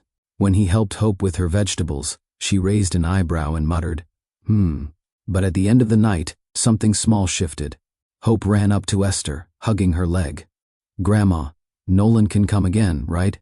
Esther looked at her granddaughter, then at Nolan, then back at Hope. After a long pause, she said, "We'll see." That was Esther's speak, for he passed the first test. Nolan felt relief wash through him. Over the following weeks, Nolan became a regular presence, meeting Hope at the botanical garden, joining for occasional dinners, stopping by after school with Laurel's approval. Esther never fully softened, not immediately, but her sharp edges smoothed over time. She noticed the way Nolan always arrived on time, the way he never contradicted Laurel's rules, the way he carried Hope's backpack without being asked, the way he thanked her after every meal, even when she only nodded stiffly, the way he looked at his daughter, not with entitlement, but with gratitude. One evening while washing dishes, Esther whispered to Laurel in the kitchen, "He's trying." Laurel rinsed a plate. "I know. And he knows he's on thin ice." "Yes." Esther wiped her hands on a towel. "Just don't let him slip." Laurel looked at her grandmother, softening. "I won't." But Laurel also saw something else, something she hadn't allowed herself to see. Nolan's effort was real. There were moments, small, subtle moments, when Laurel caught herself looking at Nolan in ways she didn't expect, like when he lifted Hope onto his shoulders, and Hope squealed with joy, or when he knelt to tie her shoelaces, or when he stayed late to help Hope build a puzzle, or when he and Hope laughed together, freely, easily, naturally. Those moments cracked open the part of her heart she had buried for survival. She didn't love him again. Not yet. But she saw growth. She saw remorse. She saw maturity. She saw a man rebuilding himself, not for her, but for Hope. And that mattered. One of the hardest steps Nolan took came a month after meeting Hope. He approached Laurel privately. "I need to speak with your father," he said. Laurel froze. Her father had taken the breakup harder than anyone. He had adored Nolan once, but despised him after the abandonment. "Are you sure?" she asked. "I owe it to him," Nolan said. "And to you. And to Hope." Laurel arranged the meeting at a quiet cafe in Midtown. When her father walked in, his expression tightened the moment he saw Nolan. "So," he said, sitting down, "the prodigal son." Nolan accepted the blow. "I deserve that." "You deserve worse." "I know." Laurel's father leaned back, arms crossed. "Why am I here, Nolan? What could you possibly say after abandoning my daughter with a newborn?" Nolan didn't defend himself. He didn't deflect. He didn't hide. "I came to apologize," he said softly. "Not with excuses, not with explanations. Just truth. I was wrong.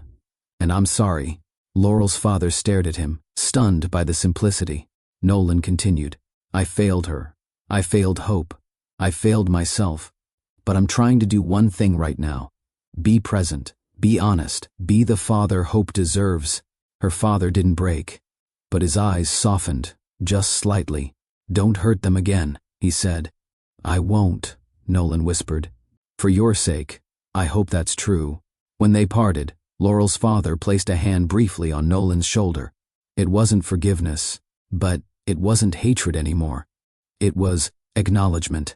When Marjorie, Nolan's mother, heard about Hope, she insisted on meeting her. Laurel was hesitant. She didn't trust Marjorie's judgments or worldview, but she agreed, under one condition. "I will be there the entire time." Marjorie nodded stiffly. Of course, they met in a quiet cafe near Central Park. Hope sat beside Laurel, legs swinging happily under the table. Marjorie approached slowly, holding her purse with both hands. When she saw Hope, something softened in her face, something unexpected. "Hello," Marjorie whispered, her voice gentler than Nolan had ever heard. Hope smiled shyly. "Hi." Marjorie knelt next to her. You're beautiful." Hope giggled. "My name is Hope." Marjorie's eyes glistened. "That's a lovely name." Nolan watched the interaction silently, heart pounding. Marjorie looked at Laurel. "Thank you for allowing this." Laurel gave a small nod. "Hope deserves to know where she comes from, but she also deserves protection." Marjorie lowered her gaze. "I understand." For the first time in years, the air between Laurel and Marjorie didn't feel adversarial. It felt like two women acknowledging the fragile possibility of harmony. Behind the scenes, Nolan handled something else quietly and ethically. The Whitford Industries lawsuit. Now that Laurel was off the case, Nolan had no obligation to soften or expose anything. But guilt, paired with newfound purpose, pushed him to do the right thing. He met with corporate partners, auditors, and attorneys. He insisted on transparency, on fairness, on restitution for the affected parties. His board disagreed. He stood firm. "We're fixing this," he said. "Fully." When the settlement was finalized, the public praised Whitford Industries for responsible handling. But only Nolan and Laurel knew why he fought so hard. He wanted Hope to grow up, knowing her father didn't just correct personal mistakes. He corrected professional ones too. Laurel didn't plan for things to feel different. She didn't plan for the silence between her and Nolan to soften, or for the tension to melt into something gentler. But life rarely asked for her permission before shifting. It happened gradually, so gradually she almost didn't notice. One afternoon, she watched Nolan help Hope tie her shoes before they left the botanical garden. It wasn't the act itself that moved her. It was the care in his expression. The patience, the soft encouragement. "You're almost there," he whispered to Hope. "Loop it around one more time." "You got it." Hope bit her lip, hands twisting together. "Like this?" "Yes," he said with quiet pride. "Exactly like that." Hope squealed with triumph as the knot formed. She turned to Laurel, glowing. "Mama, did you see? I did it." Laurel smiled. "You did, sweet girl. Great job." Hope threw her arms around Nolan's neck. "Thank you." Nolan hugged her back carefully, as if she were the most precious thing he had ever held. And maybe she was. Laurel stood there, watching the two of them, her heart shifting in ways she didn't expect. It wasn't romantic, not yet. It was something cleaner, quieter. It was trust returning like sunlight after a storm. Every shared moment made it easier for Laurel to see the man Nolan was becoming, not the man he had been. They began talking more during their CO parenting visits. At first about small simple things, Hope's favorite snacks, school updates, the best books for 5-year-olds. But then the conversations stretched longer, richer, more personal.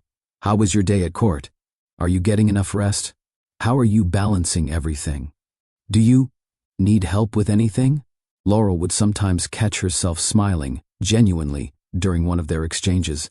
Nolan, for his part, never pushed, never intruded, never pretended they were anything more than co-parents rebuilding trust. One afternoon, while Hope played at a park in Harlem, Nolan sat beside Laurel on a bench. The warm breeze carried the distant sound of kids laughing, sneakers tapping on pavement, and ice cream trucks chiming faintly. "She's so confident," Nolan said, watching Hope climb the jungle gym. "I missed so much of her life already, but I'm grateful you let me in now." Laurel glanced at him. "I didn't let you in. Hope did." Nolan nodded. "Then I'm grateful to both of you." Their eyes met, not with longing, but with a quiet acknowledgement. Something was healing. Hope made everything easier by being herself, a bright, joyful child who connected people without even trying. Like the day she insisted they all paint together. Laurel's living room became an art disaster zone. Brushes, splatters, glitter everywhere. Nolan walked in and froze at the colorful chaos. "What happened here?" he asked dramatically. Hope gasped. "We're making masterpieces." Nolan blinked. "Clearly." Laurel rolled her eyes. She started with one canvas. Then she decided the whole table needed color. Hope held up her tiny paintbrush. "Do you want to paint too?" Nolan laughed. "I haven't painted since kindergarten." Hope shoved a brush into his hand. "Then you need practice." Laurel snickered. "You heard the boss." Nolan grinned, dipping the brush into blue paint. "All right, masterpiece time." They spent 2 hours painting. Hope painted a unicorn butterfly. Laurel painted a sunrise. Nolan attempted to paint Tulip the teddy bear, resulting in something that looked more like a confused potato. Hope cackled. "Nolan, that's not Tulip." Laurel burst into laughter. Nolan hid his face with mock embarrassment. "It has artistic expression," he argued. Hope wiped her eyes, still laughing. "It's silly," Laurel whispered with a smirk. "Maybe stick to corporate work." Nolan pointed at her. "I feel bullied." Hope jumped onto the couch. "We're a team." Their laughter filled the entire apartment, and something inside Laurel softened a little more. It happened on a Sunday afternoon. Laurel had invited Nolan over for lunch, just the three of them. Hope sat beside Nolan, playing with small puzzle pieces on the rug. Nolan leaned over gently. "Do you want help with that part?" Hope nodded. "Yes, please, Daddy." Laurel froze. Nolan froze. Hope didn't even notice what she had said. She was too focused on fitting a puzzle piece into the correct spot. Nolan looked at Laurel slowly, eyes wide, stunned, overwhelmed. Laurel swallowed, her throat tight. "Hope, what did you call him?" Hope looked up innocently. "Daddy. That's what he is now, right?" Laurel exhaled shakily. She wasn't ready for this moment, but she also wasn't going to take it from her daughter. She shifted closer. "Honey, do you understand what that means?" Hope nodded. "It means he's my dad." Laurel looked into her daughter's eyes, full of unfiltered truth, and then at Nolan, who looked like the ground had just disappeared beneath him. Hope climbed into Nolan's lap with no hesitation, curling against him. "You're my daddy," she said simply, resting her head on his chest. Nolan's entire body trembled. He didn't move at first, not out of reluctance, but out of awe and fear that he might break the moment if he breathed too deeply. Then he finally placed a hand gently on Hope's back. His voice cracked as he whispered, I would be honored if you called me that." Hope smiled, satisfied, and returned to her puzzle. Laurel blinked slowly, unable to stop the tears forming in her eyes. She wiped them discreetly, but Nolan noticed. Their eyes met. No words, just understanding. Their family was shifting. 2 weeks later, after another dinner filled with warmth and shared laughter, Hope tugged on Nolan's sleeve. "Nolan, are you coming again tomorrow?" Laurel raised a brow. "Hope, Nolan might have work." Nolan smiled at the little girl. "I can't tomorrow, but we'll see each other very soon." Hope huffed, dramatically. "Time is slow." Laurel stifled a laugh. "Go get your pajamas, Munchkin." Hope scampered away. Laurel and Nolan stood alone in the living room. The apartment was quiet, except for the hum of the refrigerator and the faint echo of Hope singing to herself in the hallway. Nolan rubbed his hands together nervously. "Laurel, I've been wanting to ask you something." Laurel crossed her arms lightly, not defensively, but to ground herself. "Yes? I know we're nowhere near where we once were, and I know trust isn't rebuilt in a month. But I would like to spend more time with you, not just as Hope's father, but as someone who wants to know you again." Laurel's breath caught. Nolan continued, voice steady but soft. "I wanted to know if you'd have dinner with me sometime. Just us. A real dinner. No pressure, no expectations. Just a chance to reconnect. As two people who once loved each other." Laurel stared at him. Her heartbeat rolled in slow, heavy waves. For years, she never imagined a future where Nolan would be allowed back into her world, let alone her heart. But now, she didn't feel fear. She didn't feel anger. She didn't feel bitterness. She felt possibility. She took a slow breath. "I'll think about it," she said honestly. Nolan nodded. "That's all I ask." Laurel tilted her head slightly. "Where would this dinner be?" "A small place in Midtown," he replied. "Quiet, warm, good food. Nothing flashy." She studied him for a long moment. "Okay," she said softly. "I'll go." Nolan's breath left his body in one relieved exhale. "Thank you," he whispered. Laurel turned away slightly, hiding the smile forming on her lips. "Good night, Nolan," she said. "Good night, Laurel." They parted gently, without tension, without fear. A new beginning, quiet but unmistakable, had been born. The following Friday evening, after dropping Hope off with Esther for a sleepover, Laurel stood in front of her bedroom mirror for the first time in years with a feeling she didn't expect, nervous excitement. She held two dresses in her hands, a deep green one that complemented her skin tone beautifully, and a soft cream-colored one that felt elegant but understated. She hesitated, biting her lip. "This is ridiculous," she muttered. "It's just dinner." But she knew it wasn't just dinner. She chose the green dress. As she smoothed the fabric over her figure, she caught her reflection fully, a woman who had survived heartbreak. A woman who had raised a child alone. A woman who had become a judge. A woman who rebuilt herself piece by piece. A woman who had every right to open or close her heart. She applied subtle makeup, nothing heavy, just enough to highlight her natural beauty. Her curls framed her face softly. She added simple jewelry, a small necklace Hope once gave her with a heart-shaped pendant. She took one last look. She didn't look like the woman Nolan abandoned. She looked like the woman he had to earn. She picked up her purse, inhaled deeply, and whispered to herself, "Let's see where this goes." Then she turned off the lights, stepped out of her apartment, and walked toward a night that would change everything. Laurel stepped out of her Harlem apartment into the cool evening air, wrapped in her deep green coat. The city lights shimmered along the street, casting a soft glow over the passing taxis, pedestrians, and the lingering hum of life that never slept. She held her clutch lightly in her hand as she walked toward the waiting rideshare, heart beating steady but aware of the night, aware of the moment, aware of the man she was about to meet. Nolan had chosen an upscale restaurant in Midtown, one known for its warm ambiance rather than pretentiousness. Laurel respected that choice. He wasn't trying to impress her with luxury. He was trying to create a space where they could breathe. The car pulled up. Laurel slid inside, smoothing her dress. As the city moved past the window, she inhaled deeply, grounding herself. She wasn't the young woman he once left. She wasn't fragile. She wasn't searching for anything. She was meeting him as who she had become, a woman rebuilt. When Laurel stepped into the restaurant, Nolan stood immediately. He had chosen a table by the window, where the soft glow of the street lamps reflected off the glass, giving the space a warm intimacy. He looked sharp in a dark suit, not flashy, just clean, simple, respectful. "Laurel," he said quietly, his voice carrying both admiration and humility. "You look incredible."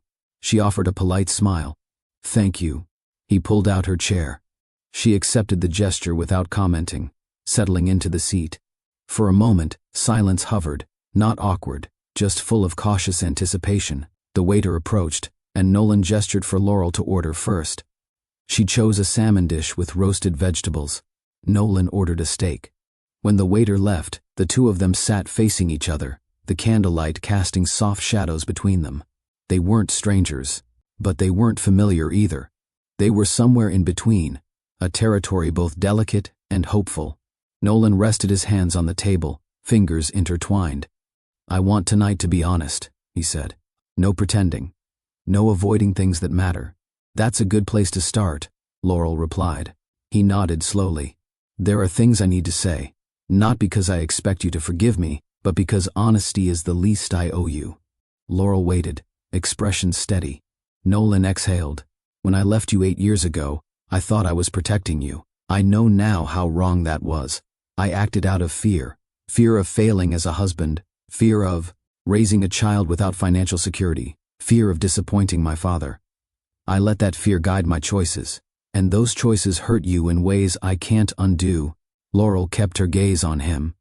She didn't flinch, didn't soften, didn't attack. Nolan continued.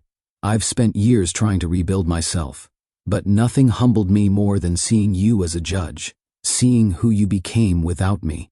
It showed me exactly what I lost, what I threw away."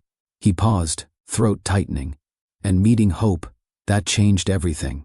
I realized I wasn't living. I was existing. For the first time in years, I want to be better, not for my father, not for my career, but for my daughter, and for myself." Laurel breathed slowly, absorbing every word. Nolan lowered his voice.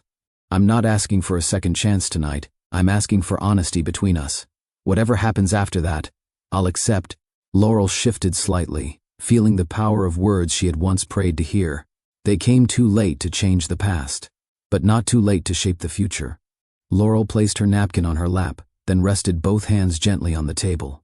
"It took me a long time to stop hating you," she said calmly. Nolan's shoulders tensed, but he nodded.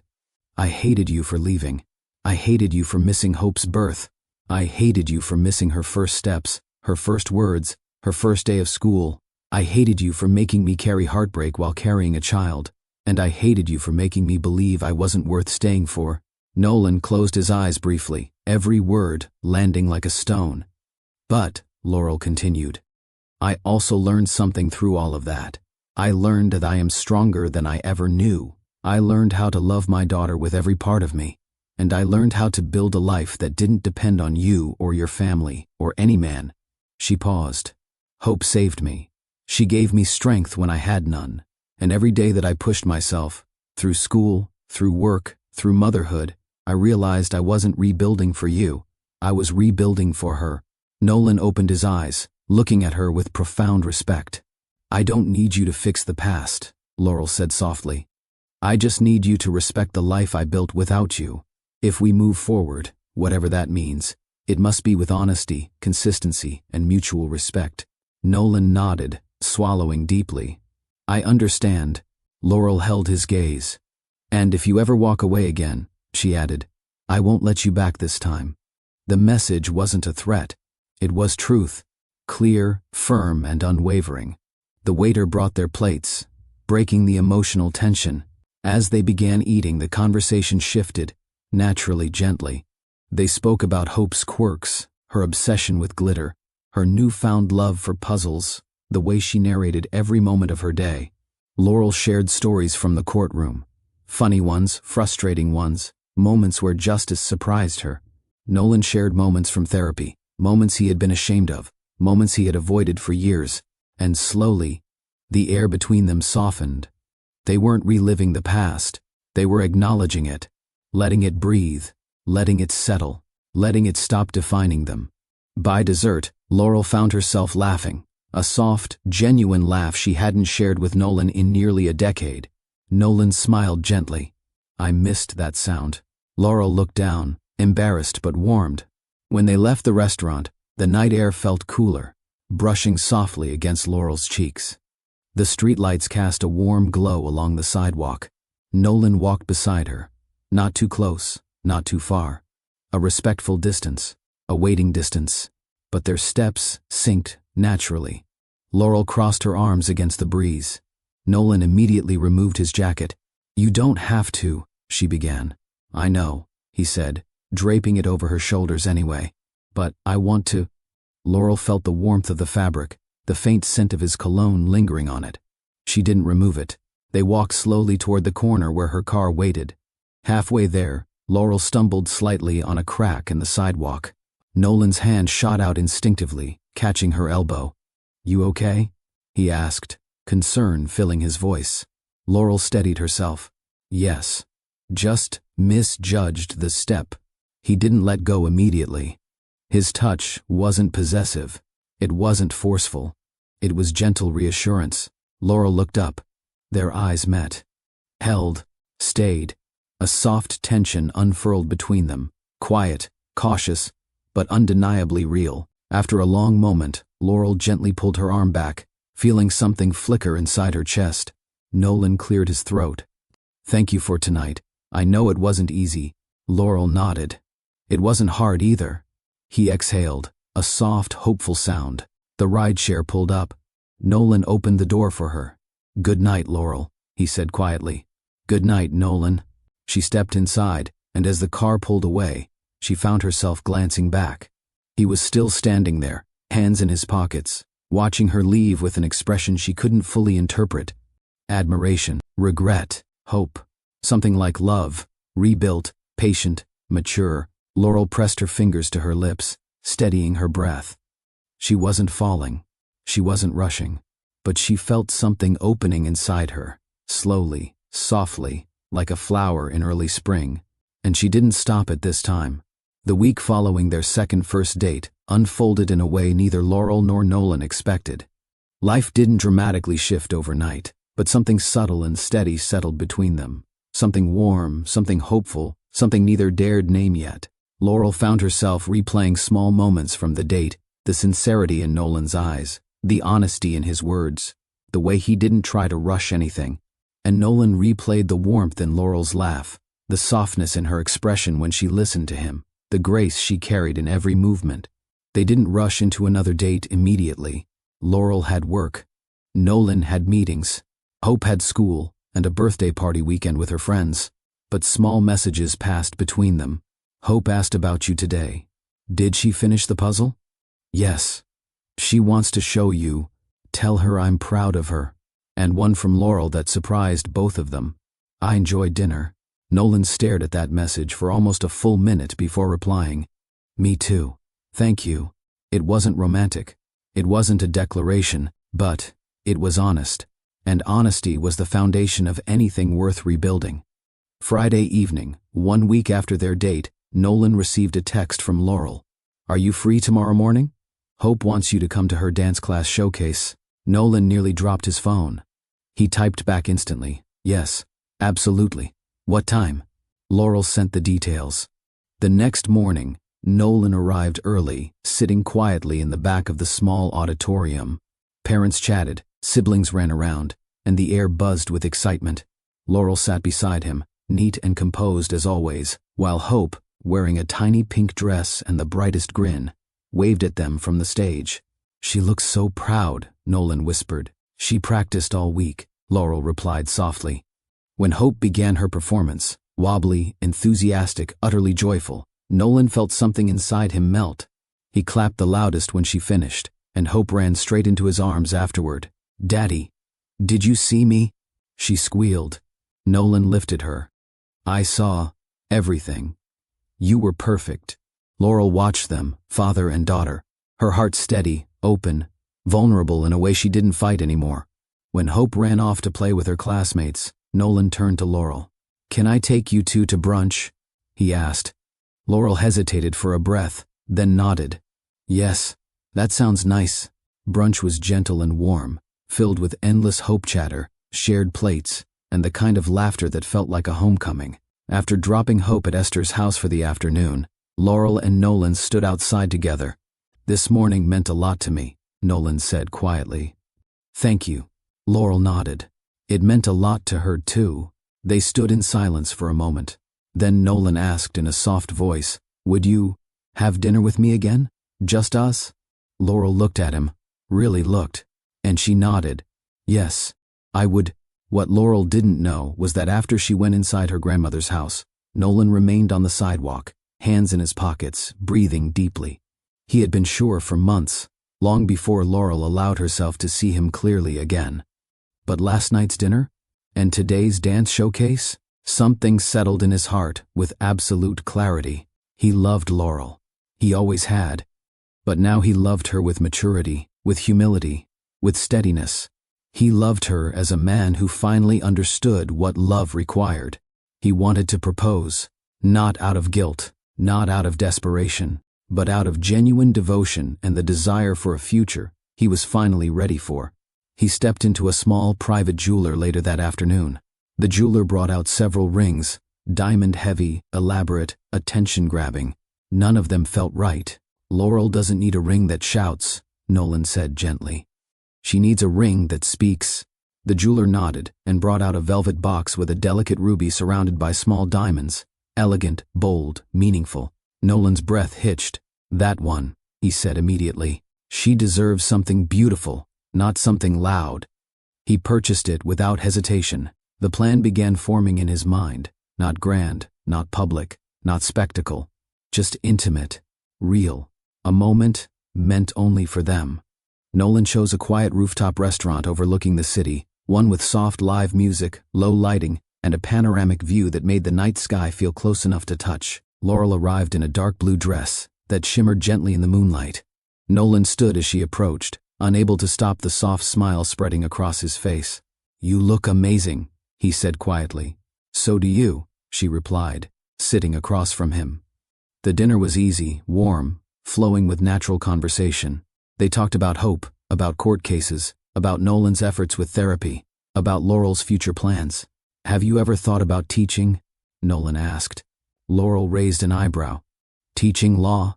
You'd be incredible," he said sincerely. "You're firm, brilliant, and patient in ways most people aren't." Laurel blinked, surprised. No man had ever spoken to her dreams with such calm sincerity before. "Maybe one day," she said softly. Dessert arrived, a shared plate of warm chocolate cake, though neither of them touched it much. Their conversation had grown deeper, their eye contact steadier. Nolan felt his heartbeat rising. It was time. The rooftop wasn't crowded, but enough people sat nearby to witness if they chose to. Nolan didn't care about them. He cared about Laurel. He stood slowly, walked around the table, and extended his hand. "Laurel, will you stand with me for a moment?" Her eyes widened slightly, but she took his hand.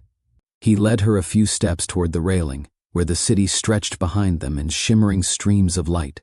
Then Nolan dropped to one knee. Laurel gasped, soft, startled, breath caught in her throat. "Nolan," she whispered, but he held her gaze steadily, love flooding every part of his expression. Nolan reached into his jacket and pulled out the velvet box. He opened it, revealing the elegant ruby encircled by diamonds that glimmered under the city lights. Laurel's hand flew to her mouth. "It's beautiful," she whispered. "It reminded me of you," Nolan said softly. "Strong, bold, graceful. Something rare." Her breath trembled. "Laurel," he began, voice shaking with emotion. "You were the first person who ever made me feel truly seen. You believed in me when I didn't believe in myself. You loved me in a way that taught me what love could be." He swallowed hard. "And I failed you. I failed us. I walked away when I should have stayed. I hurt you in a way you didn't deserve. I can't rewrite that part of our story, but I can spend the rest of my life honoring you for the strength you showed without me." Tears welled in Laurel's eyes. "You built a life for yourself and hope that is powerful and full of love. And being allowed into that life again, it's the greatest gift I've ever been given," he continued, voice cracking. "I'm not asking for perfection. I'm not asking for the past back. I'm asking for a future, a new one built on honesty, on partnership, on love that grows instead of breaks." He held up the ring. "Laurel Jackson, will you marry me? Will you give me the honor of being your husband again? Not the man I was, but the man I've become for you and hope?" Laurel's breath shook. Her vision blurred. Her knees trembled. This wasn't the boy who abandoned her. This was the man who returned with humility, with devotion, with truth. She pressed her hands against her heart. "Yes," she whispered. Then louder, surer, "Yes, Nolan, I will." Nolan rose quickly, pulling her into his arms.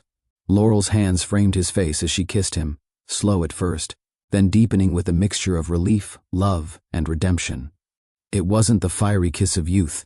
It wasn't a desperate kiss. It was grounded, real, full of forgiveness and future. The restaurant applauded quietly, not intruding but celebrating the moment. Laurel pulled back slightly, laughing through her tears. "You really did this." Nolan brushed her cheek with his thumb. "I'd do it 1,000 times if it meant earning your heart again."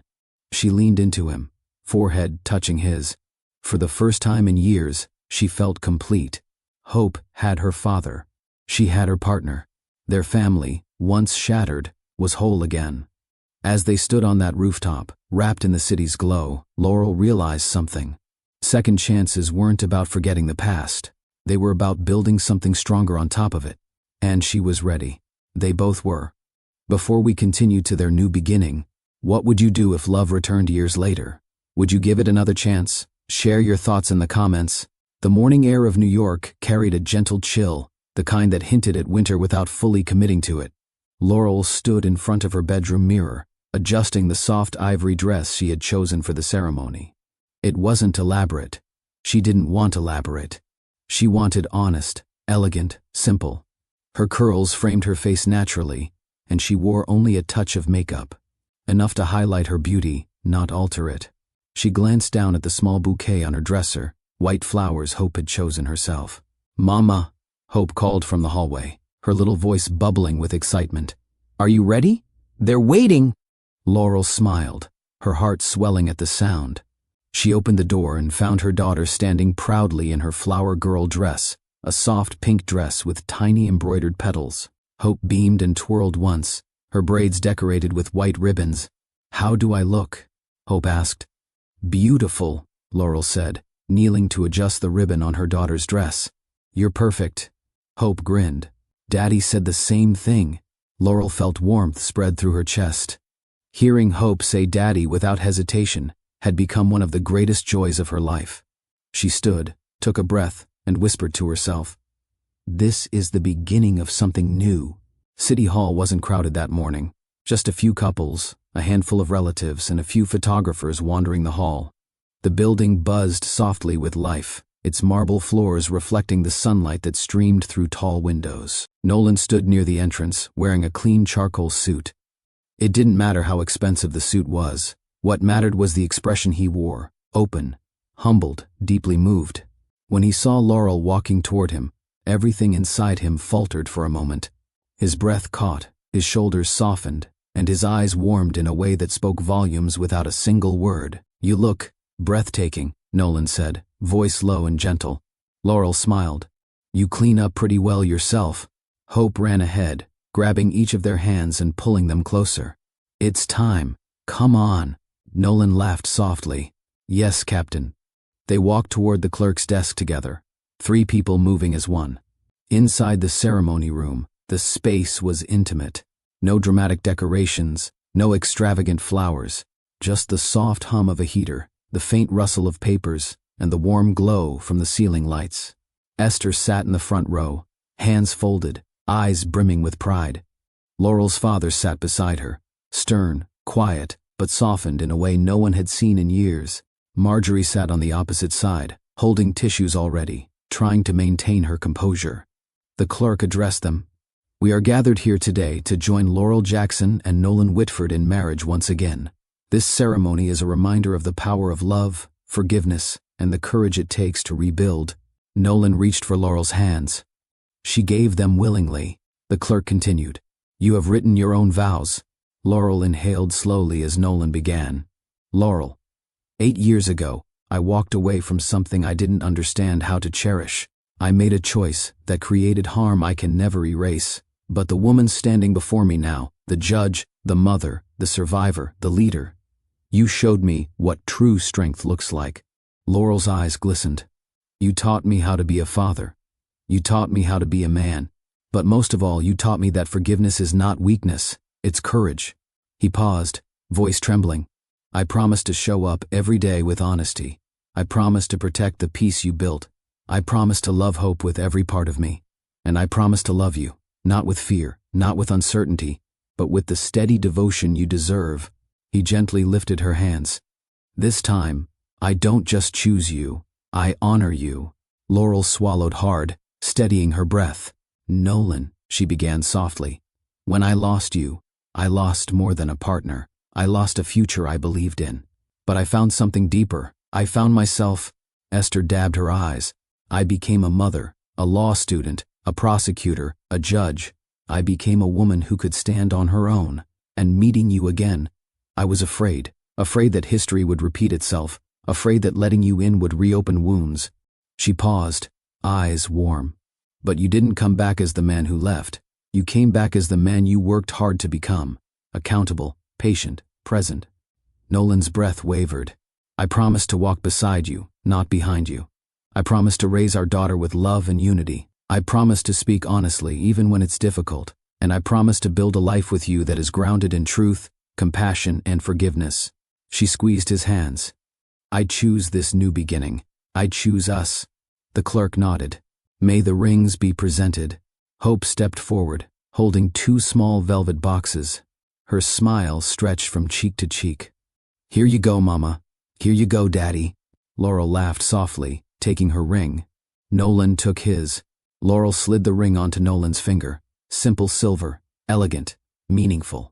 Nolan lifted the ruby and diamond ring Laurel had accepted during his proposal. The gem glimmered under the lights, rich and radiant. He placed it gently on her finger, whispering, "Forever." Laurel felt her heart stir, steady, warm, whole. The clerk smiled. I now pronounce you husband and wife, again. You may kiss your bride. Nolan stepped forward, cupping Laurel's face gently. Their lips met in a kiss, soft, intentional, full of everything they had fought through. The room erupted in applause. Hope jumped up and down, clapping wildly. Esther sniffled loudly. Marjorie dabbed at her eyes again. Laurel's father nodded approvingly. Nolan and Laurel pulled apart, foreheads touching. We did it, Nolan whispered. We did, Laurel replied, her voice full of emotion. As they walked out of City Hall, Hope reached into her small basket and began throwing petals she'd saved from her earlier class project. Flower girl time, she yelled proudly. Laurel and Nolan laughed as Hope tossed handfuls of petals into the air, twirling beneath them. Strangers smiled, pausing to admire the joyful scene. A man nearby called out, "Congratulations!" Laurel waved. Nolan nodded gratefully. Hope continued her enthusiastic scattering, leaving a trail of pink petals on the steps. You're the best flower girl ever, Nolan said proudly. Hope grinned. I know. As they stepped out onto the main street, tiny flakes began drifting from the sky. Laurel looked up, stunned. It's snowing. Nolan wrapped an arm gently around her waist. Not possessive, just loving, supportive. Hope extended her hands, catching flakes on her gloves. It's magic, she exclaimed. Laurel leaned into Nolan's side, and he held her close. The 3 of them stood under the snowfall, just a family beginning a new chapter with the city shimmering around them. A family created once, broken once, rebuilt stronger than before. They began their walk toward the car, Laurel on one side, Nolan on the other, Hope skipping between them holding both their hands. Cars honked. People bustled. The city roared on. But for them, it was quiet. It was peaceful.